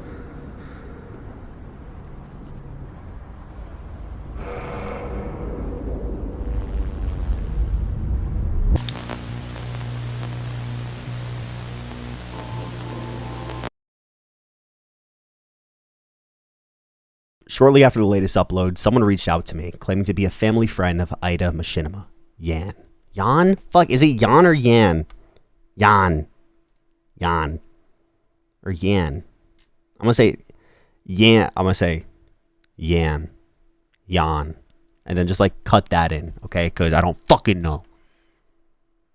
Sorry, I'm the worst voice actor ever.